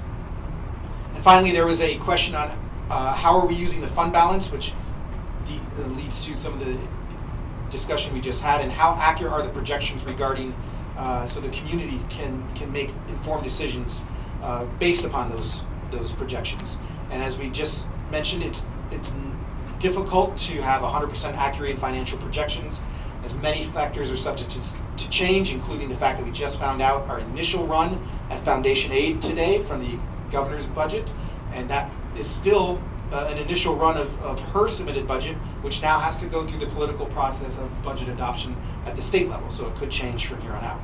We also have to consider the potential adoption of alternative tax exemptions, such as we're having a discussion tonight. So, however, our budget development process and regular review of our financial projections, I truly believe, provide an honest and transparent outlook for the future.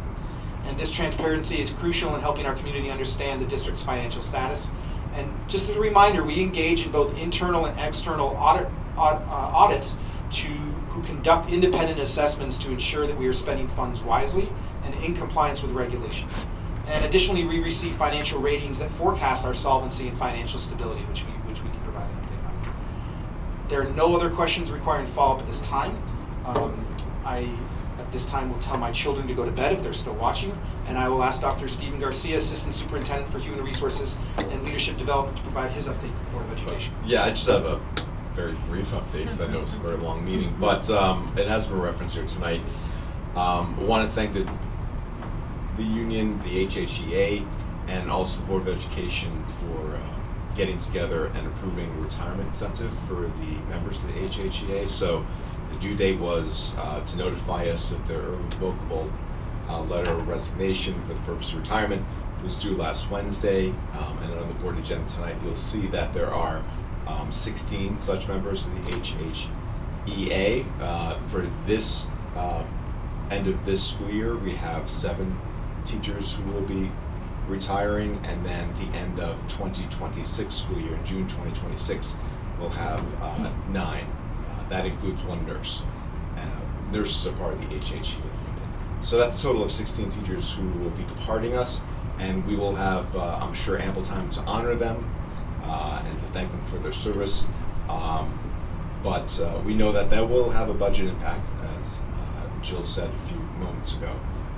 But again, I think that we just want to thank all those members for their decades of service to our children.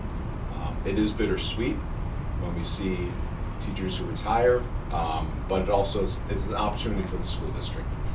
And we'll be looking at that as we continue our budget discussions. So thank you again for supporting that effort. Thank you, Dr. Garcia. I'll now ask Ms. Benita Joy to provide her update on technology and innovation. All right, thanks everybody, and I'm not going to bore you to death either, but I will give you one I bored you to update. death? No, I'm sorry. kidding. I believe she's referring to me. I will give you one update around Google that is affecting teachers and students.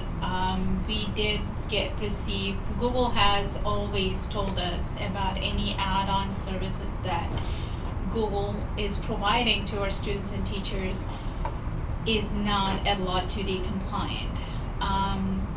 So we purchased Google Workspace. All the core products like Gmail, Google Docs, Sheet, all of those are core products that are covered under the data privacy agreement that they signed with us. But the add-on services like Google Map, Google Earth, YouTube, which is a really high topic right now amongst teachers and other districts, Google Books, Google, I think I mentioned Google Earth, Google Photos, Google Translate, all of these are what they call an add-on service that our teachers use. They will no longer be covered under the Google data privacy agreement. So New York State actually took a step. Google has been saying this for a long time, but they never enforced it.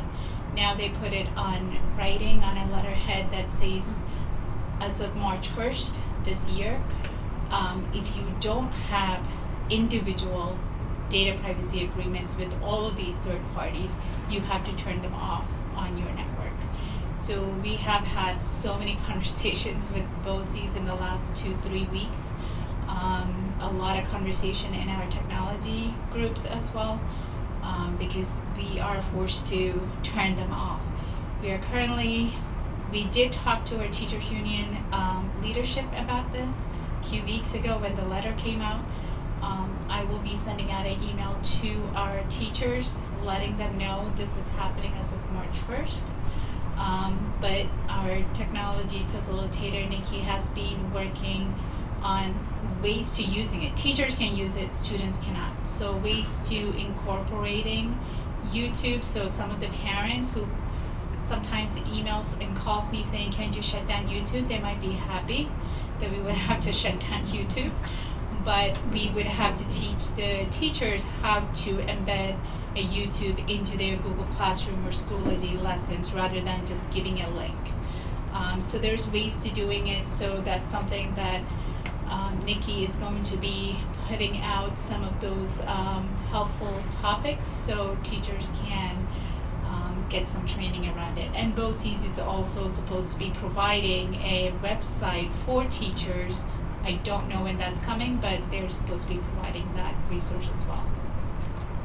So on that note, Thank you, Benita. that's all the update. Thank you. I was keeping an eye on the stream participation to see if, as soon as you mentioned shutting off YouTube, if the number of participants increased. We still have 9 people watching us. So, Ms. Figueroa is excused from her update. Go ahead.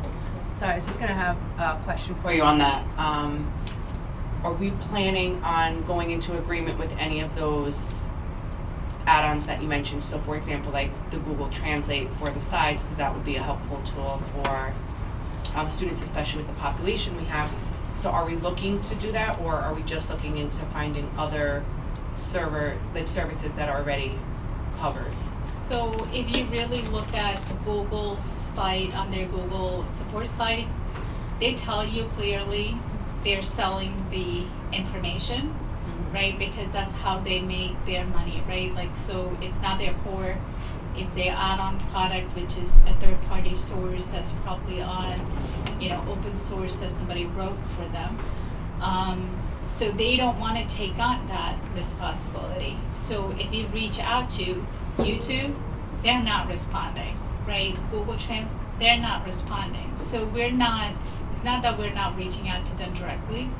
They're just we're not getting any response because, they're making their money, right? Like, so just because school districts shut down YouTube is not going to go away, right? Like, so that's the hard part that we're running into.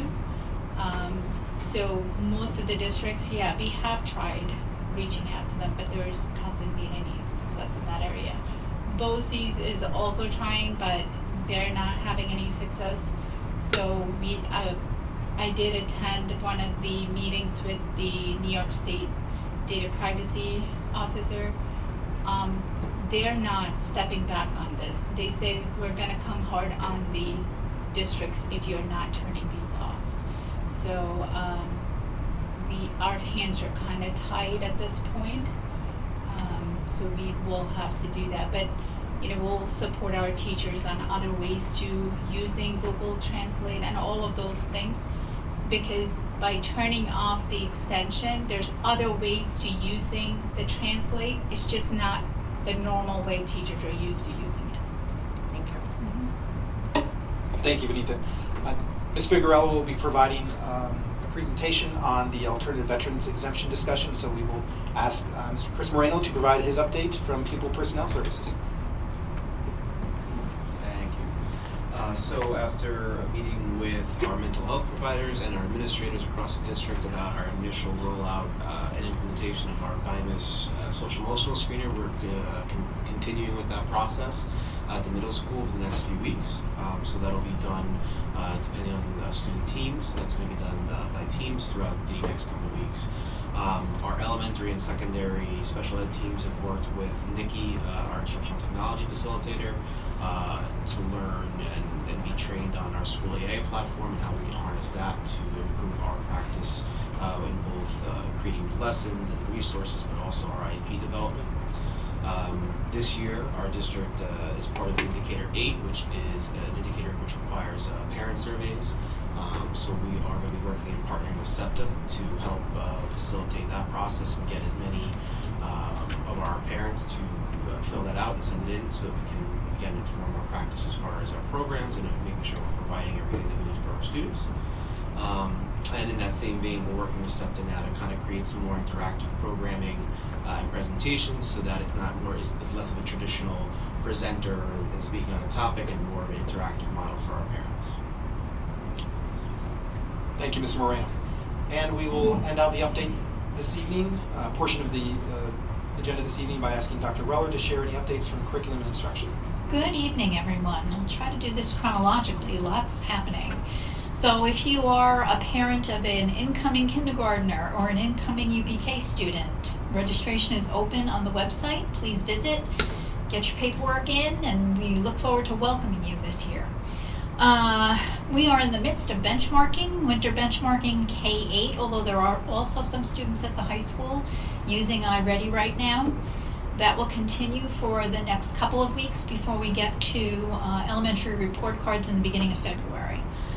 I know I have been asked about the calendar. So the draft of the 25-26 calendar, and you know that we look at the region to put ours together, most especially the BOCES that leads that process. We will put the draft in front of the district administrators on the 28th, and then calendar committee has their meeting on February 5th. Hopefully we'll come out of that with a final proposal for the board. January 28th, we will also have a virtual presentation regarding NWA maps. I think we've talked a little bit about our desire to look at something other than iReady. This is the tool that we seem to have the most interest in, so there will be a virtual presentation. We have shared that invitation with all staff, but we will also be recording that so that we can share the meeting for people who cannot possibly attend. I think it's from 3 to 4 that afternoon. Before we have the next board meeting, Curriculum Council will meet on the 4th of February. So there's a host of proposals and conversation on that agenda that will be attached to the invitations if you're part of that committee. There is forming, in addition to what Mr. Trombley said a few minutes ago about start and end times, there is also an elementary scheduling committee forming. We will have HHEA members from all aspects of the elementary world and the 3 elementary principals working with a consultant. The goal is to look at a schedule that provides hopefully a win block, which means children will not be pulled from core instruction in ELA and math. We're looking at, again, regional examples of that, but also the consultant that we work with is national, so she will have some other items to show us as well. So again, busy time, but all good things. Thank you, Dr. Reller. Your update reminded me that this is the time of year we also need to remind our families if they plan on requesting transportation to non-public schools for the 25-26 school year, that we do have an application that is due to the transportation office by April 1st. That form can be found on our website under the transportation department section of the website, and there is a section called forms and documents, and it is under there, and all the instructions are right on that form. And we will add that reminder to our budget presentations because it is loosely correlated. So again, April 1st, any notification to the district about if you're requesting non-public transportation for your children needs to be submitted. So that concludes our cabinet update for this week, and I just want to thank our cabinet for providing relevant and important information in a succinct manner. So thank you. All right, thank you, everyone. This moves us to our policy readings. So, ready, Jeremy? Oh, yes. Does anybody, I guess I can make a motion. Can we make a motion to move the discussion on veterans tax exemption up before policy reading? Second. I make the motion, second Tamika. All in favor? Okay. Is that all right with you? Okay. So we're gonna move into that. Sorry, Jill, I didn't mean to do that to you, but I think it's just. No, I think that probably we have best. the people Yes. who are in the audience, if that would be a good thing. So we will have Jill Frigarella walk us through for this evening what we wanted to do if we change the slide. What we wanted to do was to provide you with a 30,000-foot view of what the alternative veteran tax exemption is and the process that we would need to take if we were to explore any option associated with that. So we have met with the town of Cortland. We're very thankful for their partnership on some data. We also, as part of this presentation, want to know what data you would need moving forward to help make an informed decision. So again, introduction to the process and the concept, and then also any requests from you to help make an informed decision. So at this time, I will turn it over to Jill to take us through the details. Right, so we're just gonna kind of give an overview at first. There's 3 different property tax exemptions available to veterans who served in the armed forces, alternative veterans, and some of them are offered for school and some of them are offered for school and municipality. So alternative veterans exemption specifically for those who served during designated time of war. Cold War veterans exemption only available for those who served during the Cold War period of 9/2/1945 through 12/26/91. And eligible funds exemption, partial exemption available to veteran homeowners who purchase property using their pensions, bonuses, or insurance monies. So there are various levels of exemptions, which I'm sure you've heard of before, and again tonight were mentioned. The gentleman who came up to the microphone, the board decides the level of exemption. So this is not something the state decides, the town decides, the assessor decides, the county decides. This is a decision that has to come from the Board of Education. So exempt amounts are usually a 15% exemption of property assessed value for those okay, so someone mentioned that earlier, it's the assessed value on the property. So if your home is assessed, and I'll just give a quick example, $100,000, the 15% exemption would come off of that total for that particular eligible person or homeowner, and the exempt amount just goes on to an exemption report. But it's not, unlike STAR, where the state makes up for the exempt amount, the exemptions are still part of the divisor when calculating the tax rate. And I'll get into that more in some more slides that are coming up. Okay, so the first one is a 15% exemption of property assessed for those who served during wartime, an additional 10% exemption for those serving in a combat zone, an additional amount for those who suffered a disability. The total exempted amount can be either a percentage or a flat dollar amount. The eligible veteran must apply by March 1st deadline, and the school district must also extend, may also extend the exemption to Gold Star parents. Those are parents of children who died in the line of duty during wartime. So it doesn't just have to be for the veteran themselves.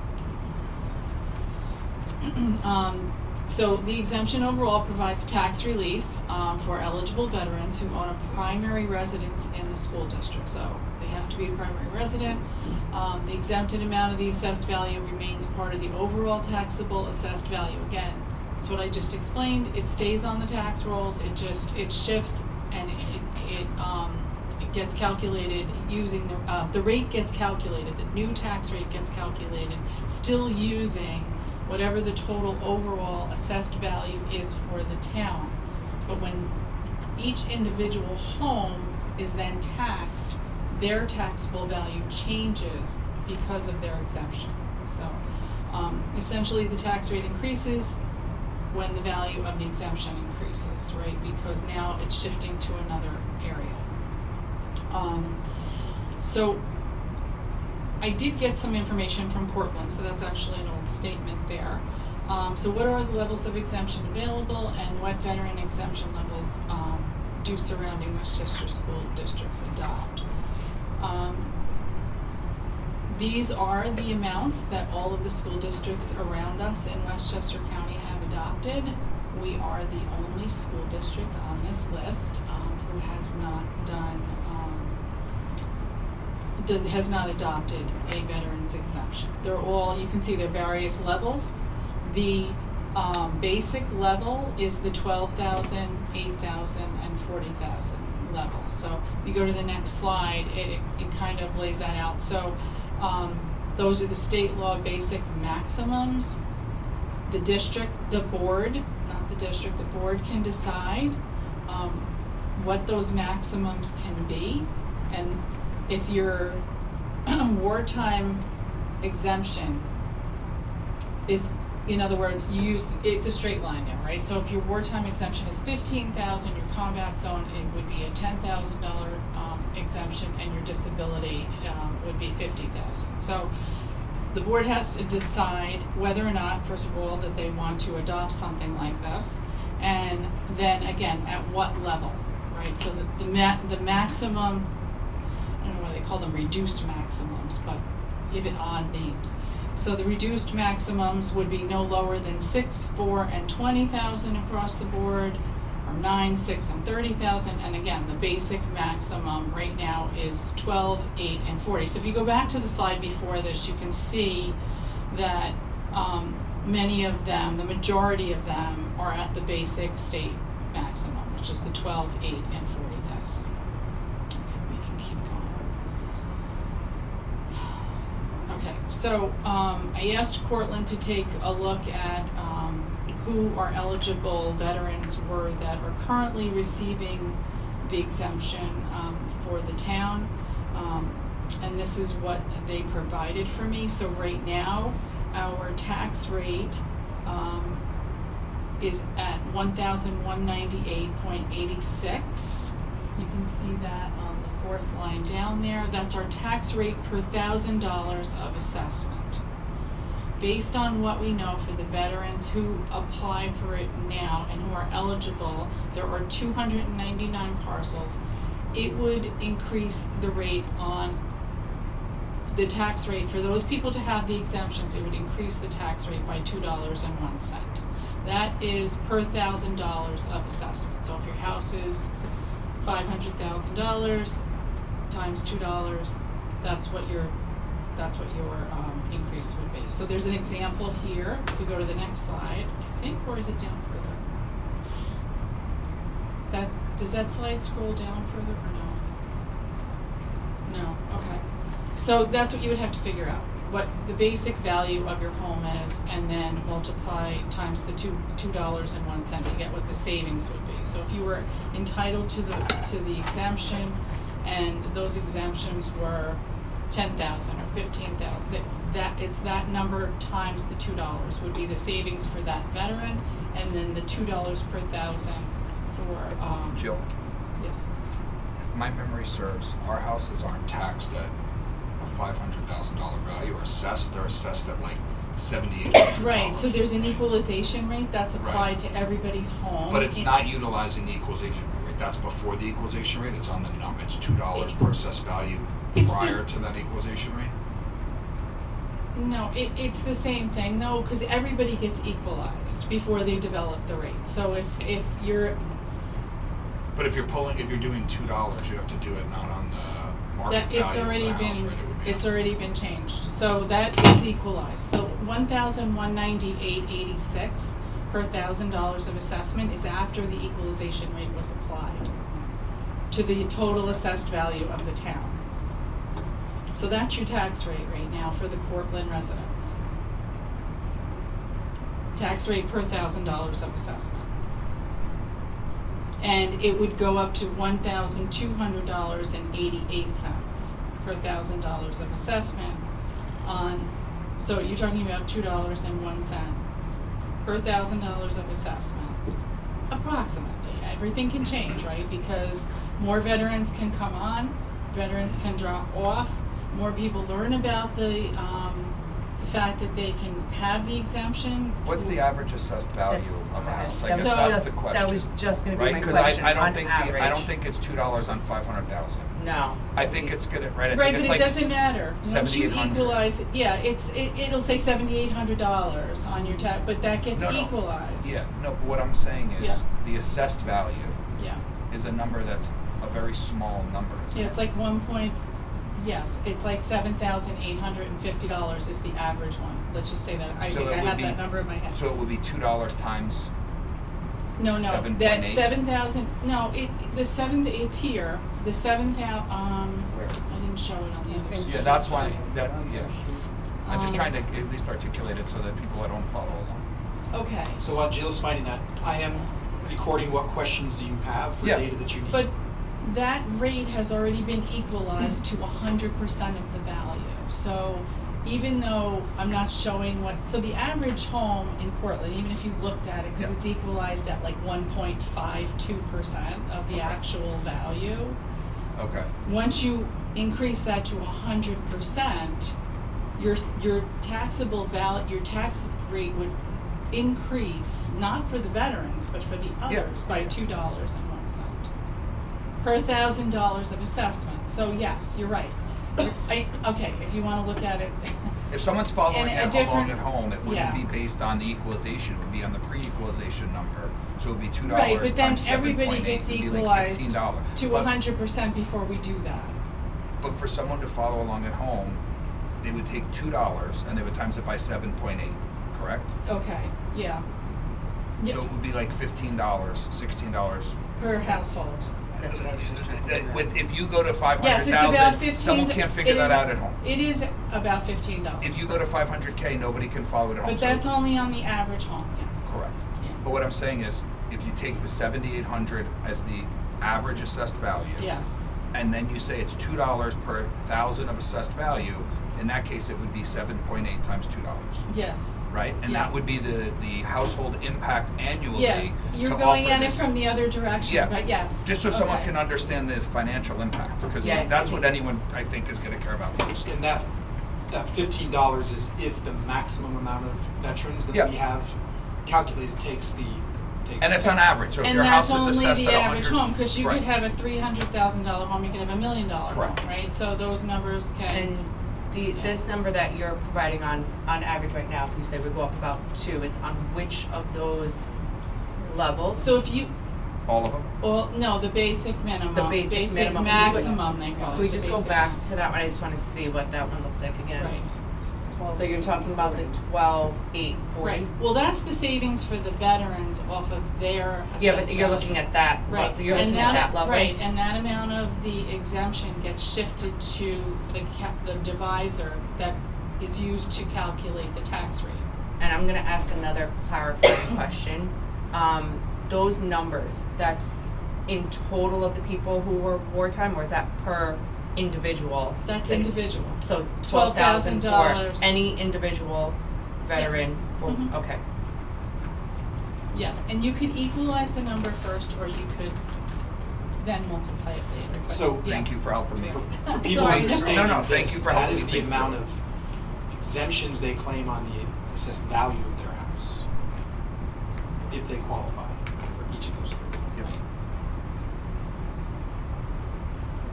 So, They would be able to take, for instance, if you were a Can you give me a real life Sure. So, example? yeah, not to go into too much detail, I qualify for all three of those exemptions in my municipality. I'm a combat disabled vet by exemption and receive the exemptions. I'm able to take off $12,000 because of my combat designation of the assessed value of my house. So whatever that is, it takes $12,000 off of that. and then the tax rate gets applied to the remaining assessed value, and that becomes his new tax amount. So clarifying, like you're saying you fall into that one. So let's say your home, I'm just making it up, is assessed at 500,000. Jeez, I'm sorry. So you would do 12,000 off of the 500,000 and then look at the tax. I'd actually take off All three. all three of those, yes. All three from your From the assessed 500,000, and then value. you would pay the tax on the on remaining the amount. new value Okay. with the exemptions. Thank you. I think it'll be helpful for us to have like a live example, like in the next presentation that we do this, just so it's So, easier for them to follow. I think we along. have one here. I thought I added it on the slide.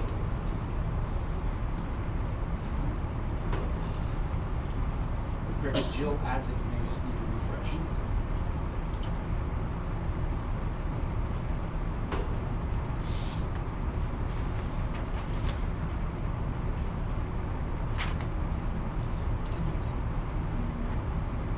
This one. No. No, she had it in a separate email. Sorry.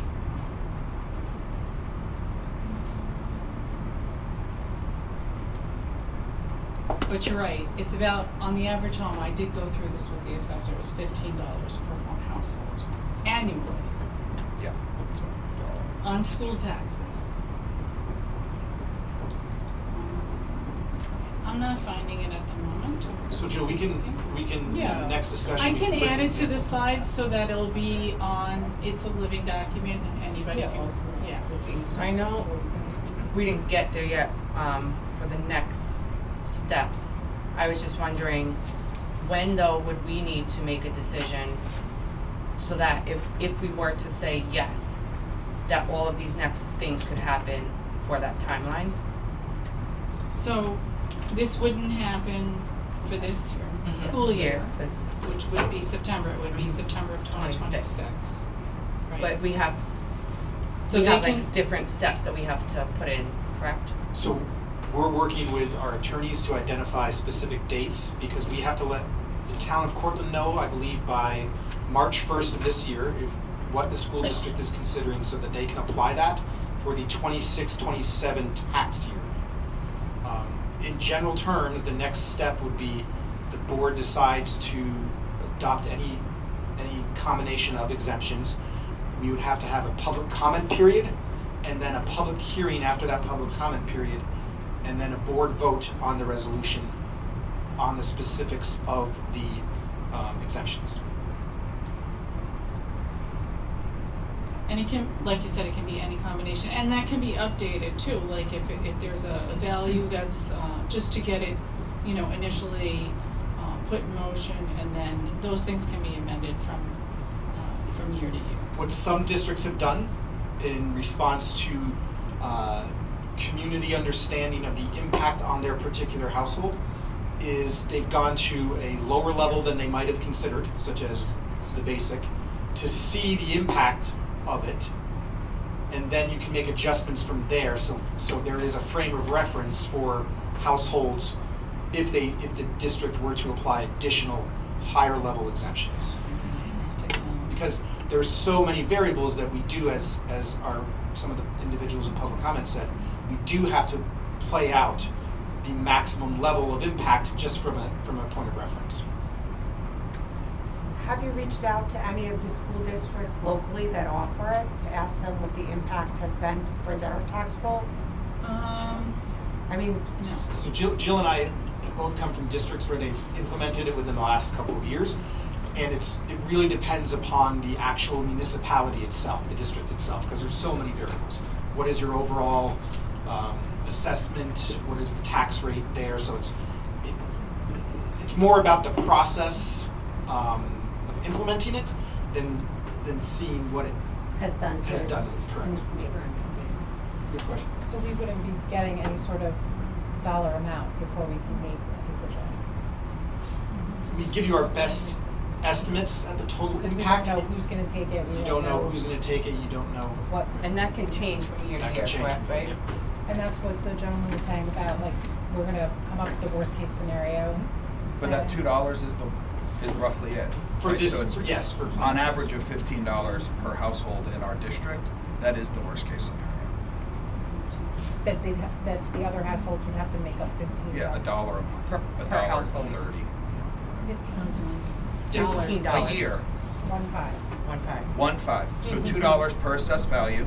Our average assessed value is $7,800. 77.7 or something. Yeah. So 7.7 times 2, roughly, right? Would be I added the slide, so if you go So it's That's exactly what we did. to number So that's 10. if every veteran took every exemption they were qualified for, because the town of Cortland has been a great partner and has shared that data with us. Can't see the line. Yeah, he's got it. Okay, so I think I added the right thing there. So Jeremy, this is what you were saying. So this is the 7,418 in the middle of the page there, divided by 1,000. That's our that's our tax rate. So the current taxes on that home would be $8,894. And then at the new rate, right, it would be $8,909, a change of $15. That's the delta between the two. But again, see, this isn't equalized to the full 100% value. That she did calculated it at the low rate. It's all relevant, right? So if she don't, right. So again, that's on an average household where you're seeing on your tax bill a house that's valued at $7,418, but of course, that's before the equalization rate is applied, so, yeah. So that's And the anyone calculation. following at home, you can Google the town of Cortland tax rolls to see what your house is assessed at. Right. And our district, no matter where you live, uses the town of Cortland tax roll for your school district tax. So those of us in Buchanan, it's not always the same number. So would we vote on this tonight, whether to go through with it and then hold No, public comment? How does that work? So we can keep going through the slide, there's more Just, steps, I we think have to have a see if we wanna hearing go as forward. well. I think, though, what Stephanie was asking is do we vote tonight if we even wanna go through that process, or do we vote tonight, like, what if we all say no, then we don't have to go through the next steps, correct? If you feel that at this point you're ready to make a decision, then you can talk about going forward with the next steps, I suppose. Can I make a motion to take a vote if we go forward? Are we done with the slide? So just, I think, what else did I have there? This was just, I'm sorry, I got off the slides because I was doing something else.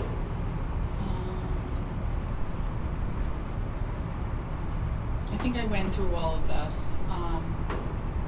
Okay, we went through this basically. Yeah, so all I mentioned here was just the next steps, right? So, you know, we have to have a hearing, a board resolution at the end, notify the assessors that we're doing this, and again, no. So, you know, you guys just have to make a decision at either tonight or another time that you wanna go through We with have to it. vote and make a motion to move forward, Carmen, or we?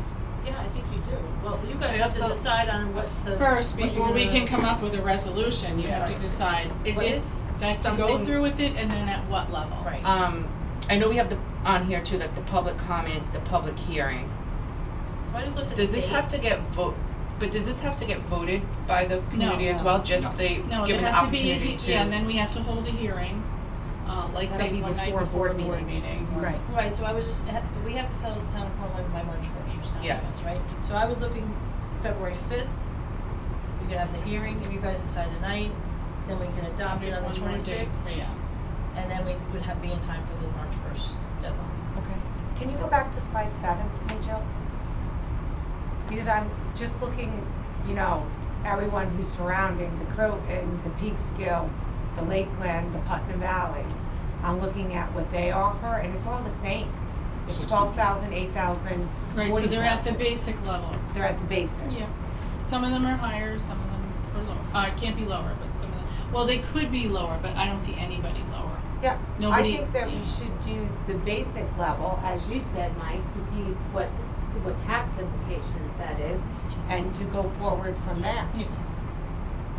I also think it's a little alarming to me and just odd that we are the only district that is not offering this at all. I mean, when you look, I'm almost embarrassed that our district Yep. is Well, not. you let Jeremy speak to this. Well, Doing this. so I tried to bring this up a couple of years ago, my first year on the board, and I couldn't get it past, I couldn't get it for there to be an opportunity to discuss it at a board table. There was zero support. And it wasn't necessarily the board members who weren't in support. The efforts to get us to this point were not Yeah. able to be achieved. I will say thank you to Mike because this was something that even came up within where I live, community member, and I directed them right away to him, and he could have just ignored it, and it's been something that You know, he I has think looked initially into, so when thank you. it was introduced, people feared the shift was going to, it sounded like it was gonna be so much worse than I think it turns out to be. And I don't really wanna inject my opinion about it because I shouldn't, but I just think that early on, cause I was in my district, it was new when I introduced it there, and it took 2 or 3 years of talking about it before people were convinced that the impact wasn't maybe as great as they thought. Maybe there was some other hidden thing behind, what was going on that was going to come out as a result. you know, as it is, school taxes are the highest tax that you pay, all of that. So, you know, all of a sudden it felt like something different, you know. So I think that may have been the first couple of years of it. And then if it wasn't talked about after that, it just didn't happen, right? So. And I want to say thank you to those of you that came out to talk to us about it because, one, thank you for your service, and two, I think for a while, like, some of us weren't aware of this, so thank you to the community members who brought it to our attention and for coming to speak on behalf of all of the veterans in our community. I also say thank you for doing it. It was a really nice change of pace to not be chastised before we had an opportunity to discuss it. So I'll say thank you very much for the approach. It's greatly appreciated. Does anybody have any other questions or? Just need to make, we need to make a motion to move forward. I would make a motion to move forward with this. Second. All in favor? To carry the conversation forward. Thank you to the Which board is for to be able giving to us move direction. So that we can go through I the just next thought we just say we're all in agreement and. We have to move on. I think we had Carmen's going to make a motion to move forward to start the resolution and the hearing process. Right? Correct? Can I just ask, how are we going to inform local veterans? Like, how did we inform them tonight that we were even speaking about it? Mike, well, you can speak to it. I mean, Sure. did we go to the VFW? Did we go to the American Legion? I attended a recent American Legion meeting and let them know. Thank you, Sean, for allowing me to attend. And as I've interacted with other veterans groups, such as at the Town of Cortland monthly meeting with Dr. Becker, there are representatives from his veterans community or veterans committee. Inform them of that. Also, any opportunity where there was an inquiry by a community member, I responded that this would be a study topic from the Board of Ed at an upcoming meeting. And thank you to the partnership with the Town of Cortland because we had this, we had this scheduled for a discussion later on in the spring as we were closer towards the budget vote. But meeting with them, they shared their timeline was a March 1st deadline, so and the board was responsive to moving up the topic to this study date. So I would say though, if you're going to move forward with it, you really have to give some kind of an idea. If you want to do what the level is, because Carmen would need to know. I thought we were doing the base level. But Yeah, I could think be that's wrong. appropriate, the number that you see the majority of the communities, particularly in northern Westchester, that have. I think it's a good place to go, and then, as I said, if something changes or sentiment changes, that can be changed. It's not something set in stone. So.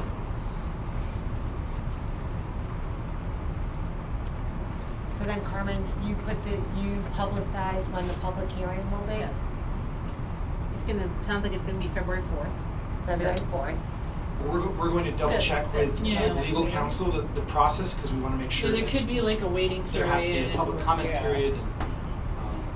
If Let us know if we have to add a meeting. We if the just board, need to know. I was going to say, if the board We may have to to add. accomplish this, there may need to be a special meeting. Yeah, we may have to add. Can someone make a motion?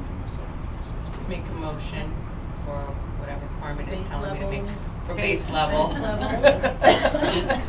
State law basic minimum. State law basic minimum, make a motion. Second. All in favor?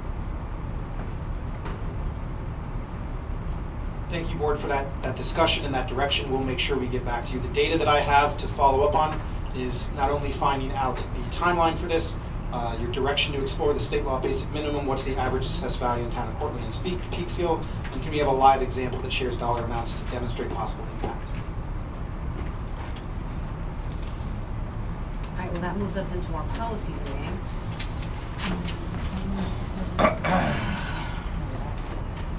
We are at second reading. So, For our guests, this is the most exciting part of the entire meeting.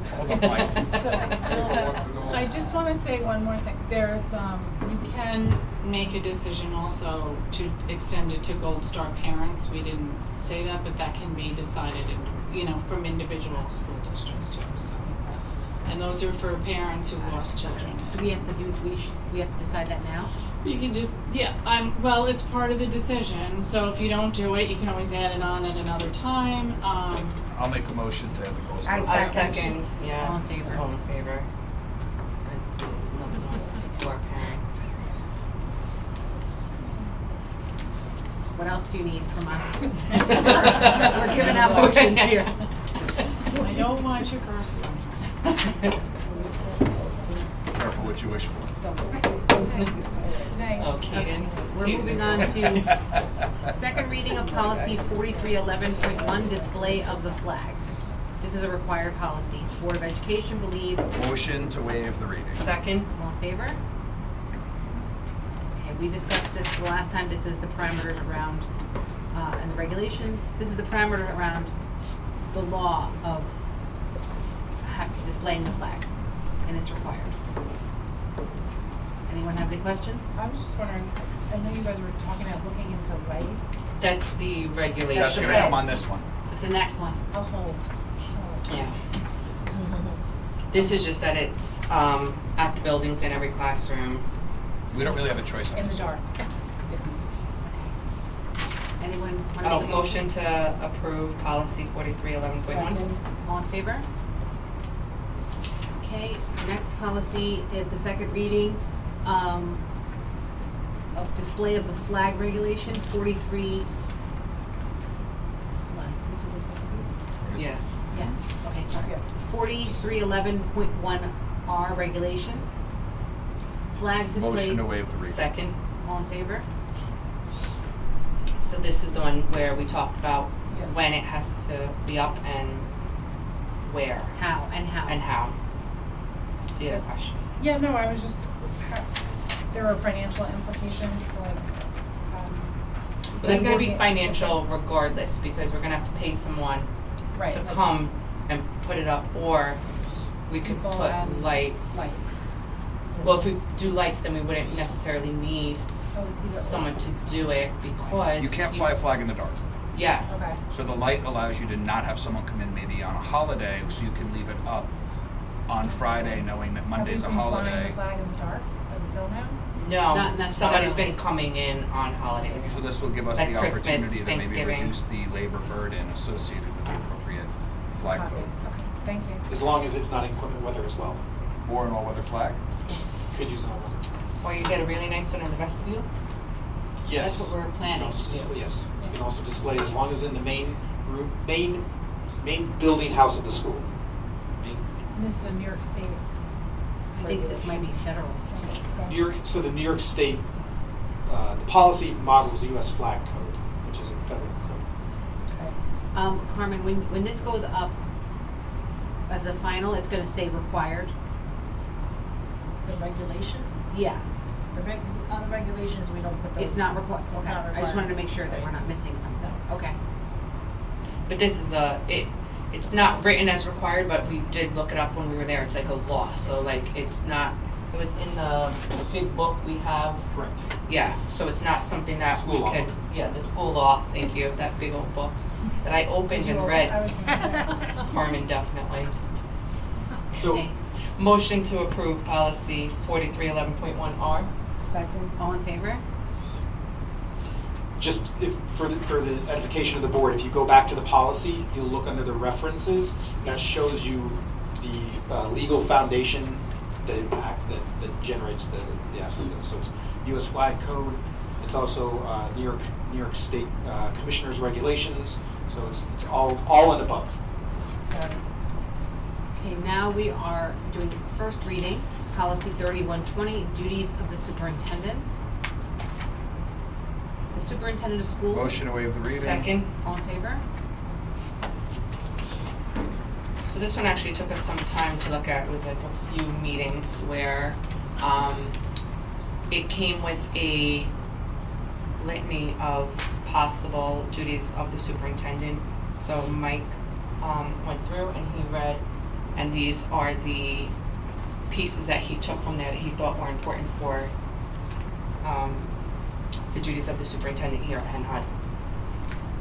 I think mostly Mike, you added to it. Yeah. Yes, I not try to reduce Right, the 'cause duties. they'll Make sure it aligned to a number of items, including our evaluation tool. Yes. To make sure that I was aligning my actions and duties to what you have expected of me in my evaluation. And we don't have this policy right now. most schools do, so this is NISBA's recommendation to have this, and so thank you, Mike, for making sure that we had this prepared and ready to go. But I also want to point out that in our board protocols on our website, the responsibility of the superintendent is outlined there. So when this is approved, we will update that area of we may have to have another conversation on our protocols. So that I will think this was stated, but I'm just going to clarify in case it wasn't. All of these headlines or major pieces are the ones that we evaluate him They're on. aligned. So they're aligned with the tool that we use to evaluate the superintendent. And these would be the criteria underneath that we would be evaluating him on. So it matches with the evaluation tool that we are using.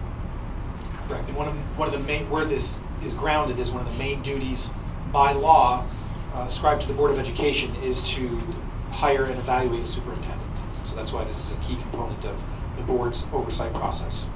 Kudos to the board for ensuring that this policy is in place. Okay, so we will bring that one back.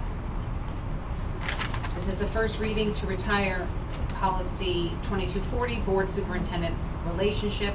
The board Motion, we believes. have 3 readings. Second. All in favor? So this is basically just being meshed into the other policy.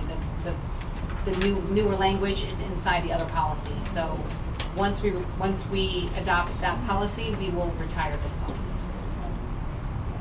Any questions on that one? Okay, bring that one back.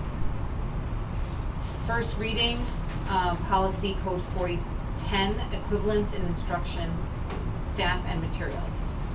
In accordance with the Motion, federal waive law. the reading. Second. All in favor? This is a required policy. Can I ask a question? If a parent does have a complaint, because I see you have a cross-reference, 1,400 public complaints about this policy, and they think the school district's in violation of it, what do they do? I mean, what's that process look like? So I want to go check, but I think we have a form that we approved to go along with 1,400 public complaints that we recently approved. So they would fill out that form and give it to who? I'm pretty sure it's So, written in there, but I can look it up. Hold on. So I'm looking at the policy right now. I mean, Policy 14. We do ask, and I will be putting out a supplementary document that helps carry this policy out, which basically identifies if you have a question or concern about this area, this is the first person you talk to, this is the next person, this is the next office. So that will be coming out with contact information. In general terms, we also, because we do receive Title I funds, this policy specifically aligns to ensuring that schools who receive Title I funds distribute those funds in an equitable manner. And there is a process within our Title I policy that states who you address it to. And I believe it's the Executive Director of Curriculum and Instruction right now, and then it would go to the superintendent. so if I'm a parent looking up a policy on board docs, and I read this policy, it's gonna tell me to cross-reference 1,400 public complaints. Yes. So now when I go on 1,400 in board docs, public complaints, is that gonna bring me up a form or the chain of command on who I would address this complaint to? So it does bring up the chain of command. There is not a form for general complaints. It just says in writing. There is a form for complaints about instructional materials, which is 1420 and 1420R. So in general terms, the policy outlines that complaints must be submitted in writing. If you look at the second paragraph, that's where that gives you the specifics of if you have a complaint of this nature, it's who it should go to. Should we link that 1420 on the 1400 so that It is. 1420 is linked. There. 1420 is linked here? 1420 is referenced under 1400. So I mean, I'm just saying, it just becomes this, so I'm on 1,400 public complaints. So in general terms, if you look So at where's the the, third, sorry. The cross-reference down below. If you scroll down. On the bottom. On 1,400. Yeah. so the essence of the policy states that Oh, you if you go on the actual website. So it's Not not in in board board docs? It should be, hold on, I'm not in board docs, I'm on our new fancy, I'm just saying, fancy I would schmancy never look this up policy. on the website, I would be looking it up in board docs. So We're hoping that Other more people people probably use, would be using we're the hoping policy more people corner. use our policy corner, because it's much so easier to nice. navigate. It's very nice. It's beneath that. In general terms, the policy outlines the essence that we are supposed to address the concern at the lowest level possible. So if it's a concern about classroom, it should be addressed first to the teacher. If it's not addressed by the teacher, then the building principal, and then if not the building principal, if it's a let's say general ed question, it would go to our executive director of curriculum instruction, Dr. Weller's office. Then if it's not addressed to a satisfactory manner, it should come to the superintendent of schools. And there are some complaints that can be appealed, the superintendent's decision to the Board of Education. And there are even some complaints that if They go higher up they to can stay go there. to the Commissioner of Education. So do we have, so you're saying in your policy on the curriculum, it says if you're unsatisfied with how it's, and, hold on. So in a recent update, I shared a draft of, it was called Yes, Chain I of Command. saw- I did see That's- that. That's That's on there. That's not yet.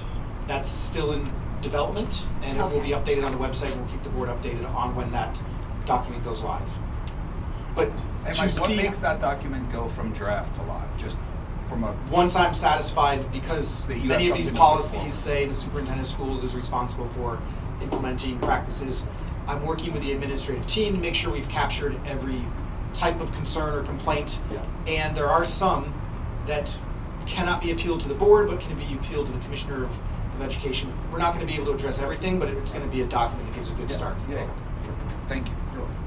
Thank you both for the questions. Steph, on the, Because I'm on the website, I was just looking for your very good policy corner. So if It's you under go board. if you go under Board of Education, there should be Policy Corner. And for those listening at home, that Policy Corner has been implemented thanks to Ms. Choi and Ms. Koch to provide a more searchable and user-friendly way to find policies. But it does require at this point in time a lot of updating. So if there is a policy change, give us a few days to make sure we can make that update before you see it reflected on that policy corner. this was also a big conversation during our strategic planning. Believe it or not, on our targeted communications, Policy. yeah, just making sure that, yeah, there was, it was accessible, Accessibility. translatable, all of those things. Okay, so we're gonna bring, Carmen, I bet you love all these changes. we're gonna bring. You guys love it. Wait, where am I? 41 and 12.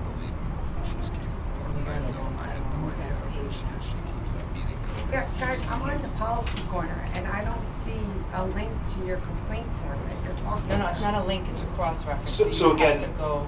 So I have to now search this cross-reference to then find another form to fill out, and then look for another form for the chain of command? So in general terms, when we have a complaint, Hold on. No, tell us- I'm just wondering if I'm a typical parent at home, how would I navigate that?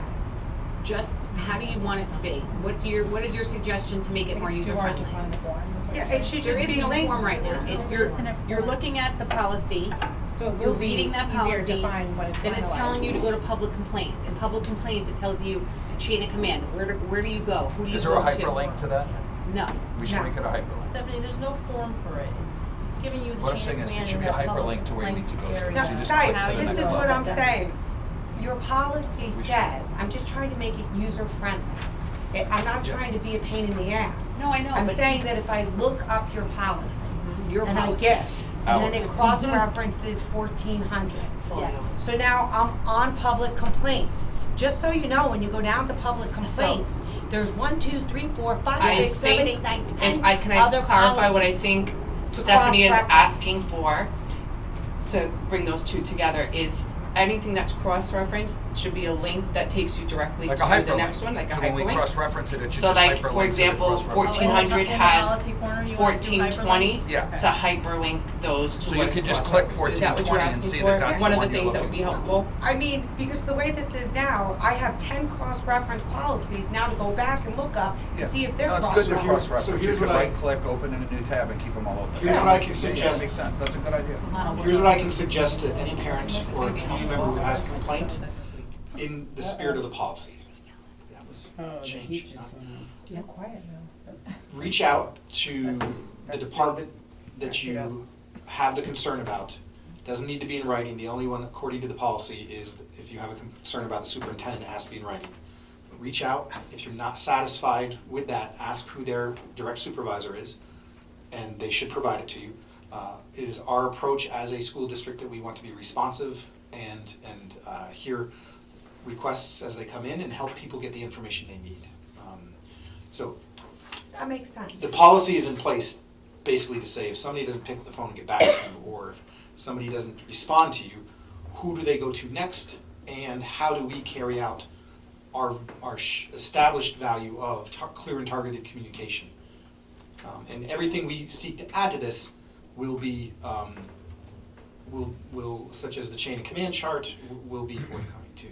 So there are only certain specific items, such as the concerns about instructional material, that there is a clear formal process because of the type of complaint that it is, that you may have a specific concern about that and are asking for a change, but that may not be allowable, and it may not be what the rest of the educational community wants, and so that we ask you to document it formally so that we can make sure we understand the specific concern.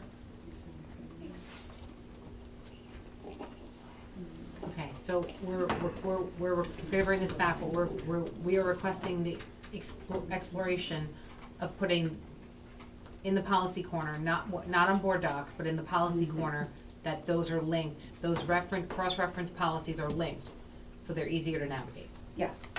Okay. It's gonna take a little time. Can you just just give us an idea, like how much, you can talk to Mike, how much time that might take and how complicated that might be. Well, Benita did the first conversion, now I'm going through to make sure everything's right. Took So I've Benita the started now with entire holiday break. the zeros right now, Right. and I've just started that, so Okay. I'll do that now, we talked about it. Okay. But I just have to see if that's possible to do. I was just trying to see if that was easy to do. It didn't seem like it, so I have to explore further. Okay, yeah, if let that's us a know, possibility. if you can, the next, or just report to Mike and he can update us. We believe in you, Benita. Thank you. Okay, so we're gonna bring that back. We are looking at the first reading of retiring policy 4112, length of student day. The length of the student day for Motion to waive the reading. Second. All in favor? So we wanted to retire this one because it's a state mandate, correct? Yes, for Not students necessarily school students policy. listening at home, we're not retiring the Yeah. length of your day. That's mandated by the state, how many seat hours somebody's supposed to have, so we thought it was again one of those redundant pieces that we don't need to have one because we have to go based on what the state wants, correct? Yeah, the state guidelines are 180 days and 900 minutes for grades K through 6 and 990 for 7 through 12. And the state guidelines dictate and provide, what we need to do for students, so this is considered non-essential and not required. We don't want to clutter up our policy corner or our board docs and having students do that. Okay, so One less hyperlink. one less hyperlink. This is the first reading to retire policy science and math instruction, policy code 4319. Motion to waive the reading. Second. All in favor? Now, I am obviously a huge advocate for math instruction. But this again was just one of those where We're not retiring math. we're not retiring math because it's the only subject that counts. Come on, guys. It's again, there's standards. There's the next gen standards that require us to tell us what we have to teach. So this is again one of those that is redundant and also outdated because the standards can also change at any given time. Every couple of years they seem to change. So this is a policy that's not needed because the state controls what we should be teaching anyway, the curriculum, sequence or scope that we should be teaching.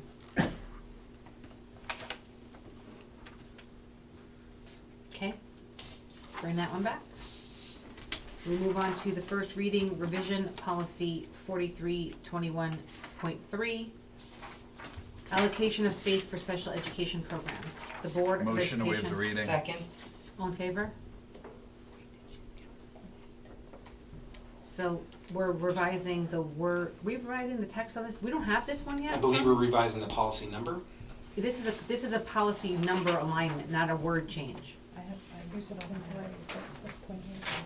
Yeah, so Right. we decided as Oh, I see. a policy committee that even if we were not changing a policy, we were still going to bring it to the table so that it was one of those that we could check off that it was done.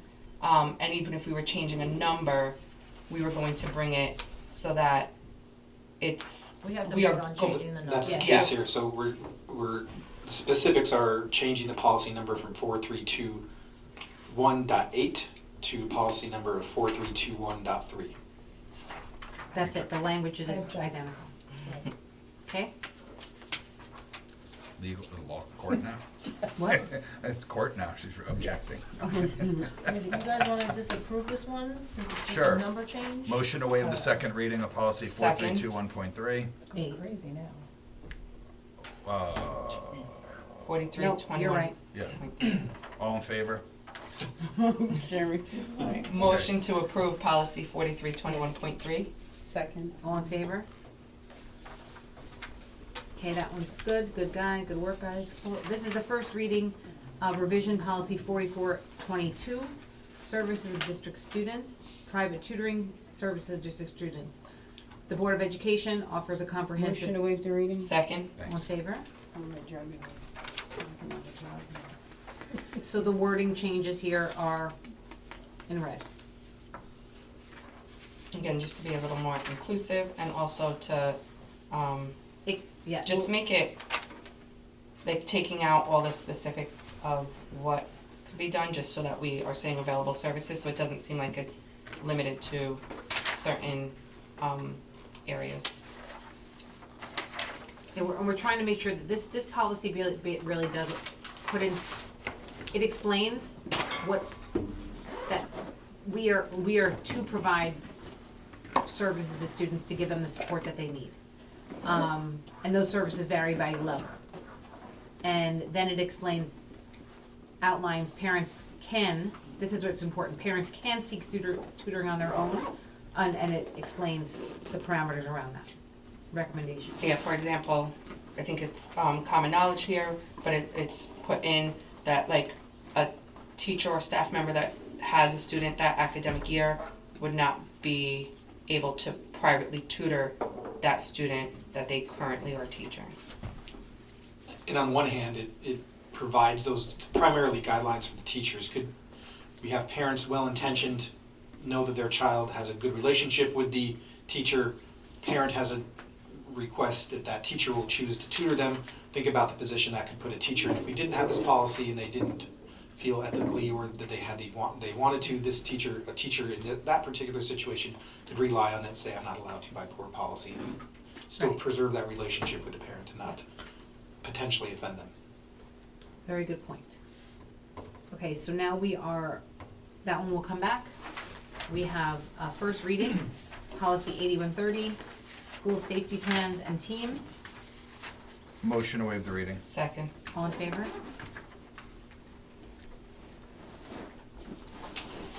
We didn't change the recommended wording on this at all, right? This is exactly as it was provided to us. Correct, and this was reviewed by our security consultant. Okay. Does anyone have any questions on this? It's pretty straightforward. It just outlines our emergency planning, our safety plans, the teams we have, how drills are run,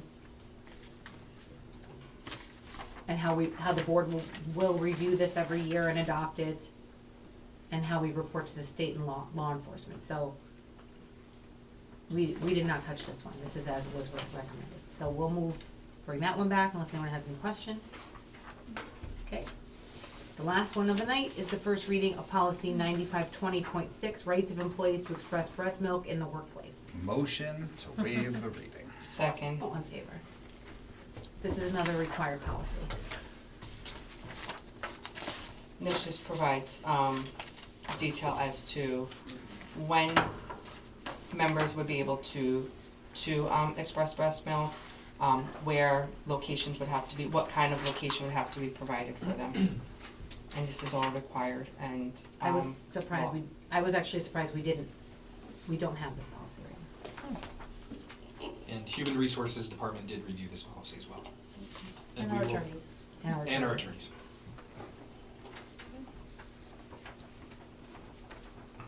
And we have, I'll ask this, but have we spoken to each building administrator to be sure that we can accommodate all of this? We have an administrative team meeting next week where Okay. we will share that this policy is going into the second reading, and we will work through if there is concerns with if there's concerns with the ability to meet the language in this, that we enlist the facilities department to help problem solve that. Okay, thank you. I think that's important. All right, that one will come back.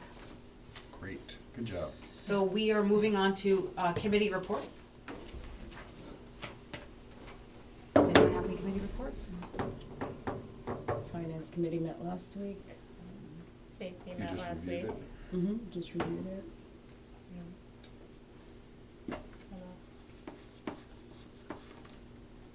Oh, we had Fashion show. fashion Yeah. show meeting. I feel like I'm in meetings all the time, but I think most of the work we do is tonight, work we've done in our committees have been presented tonight, so. Mhm. Yeah. All right, I think we can move on. Motion to adjourn the Any meeting. other new business? Any other new business? Any other new business before I move on? Whoa, there's Sparky. Okay, Motion to adjourn the meeting? all in favor?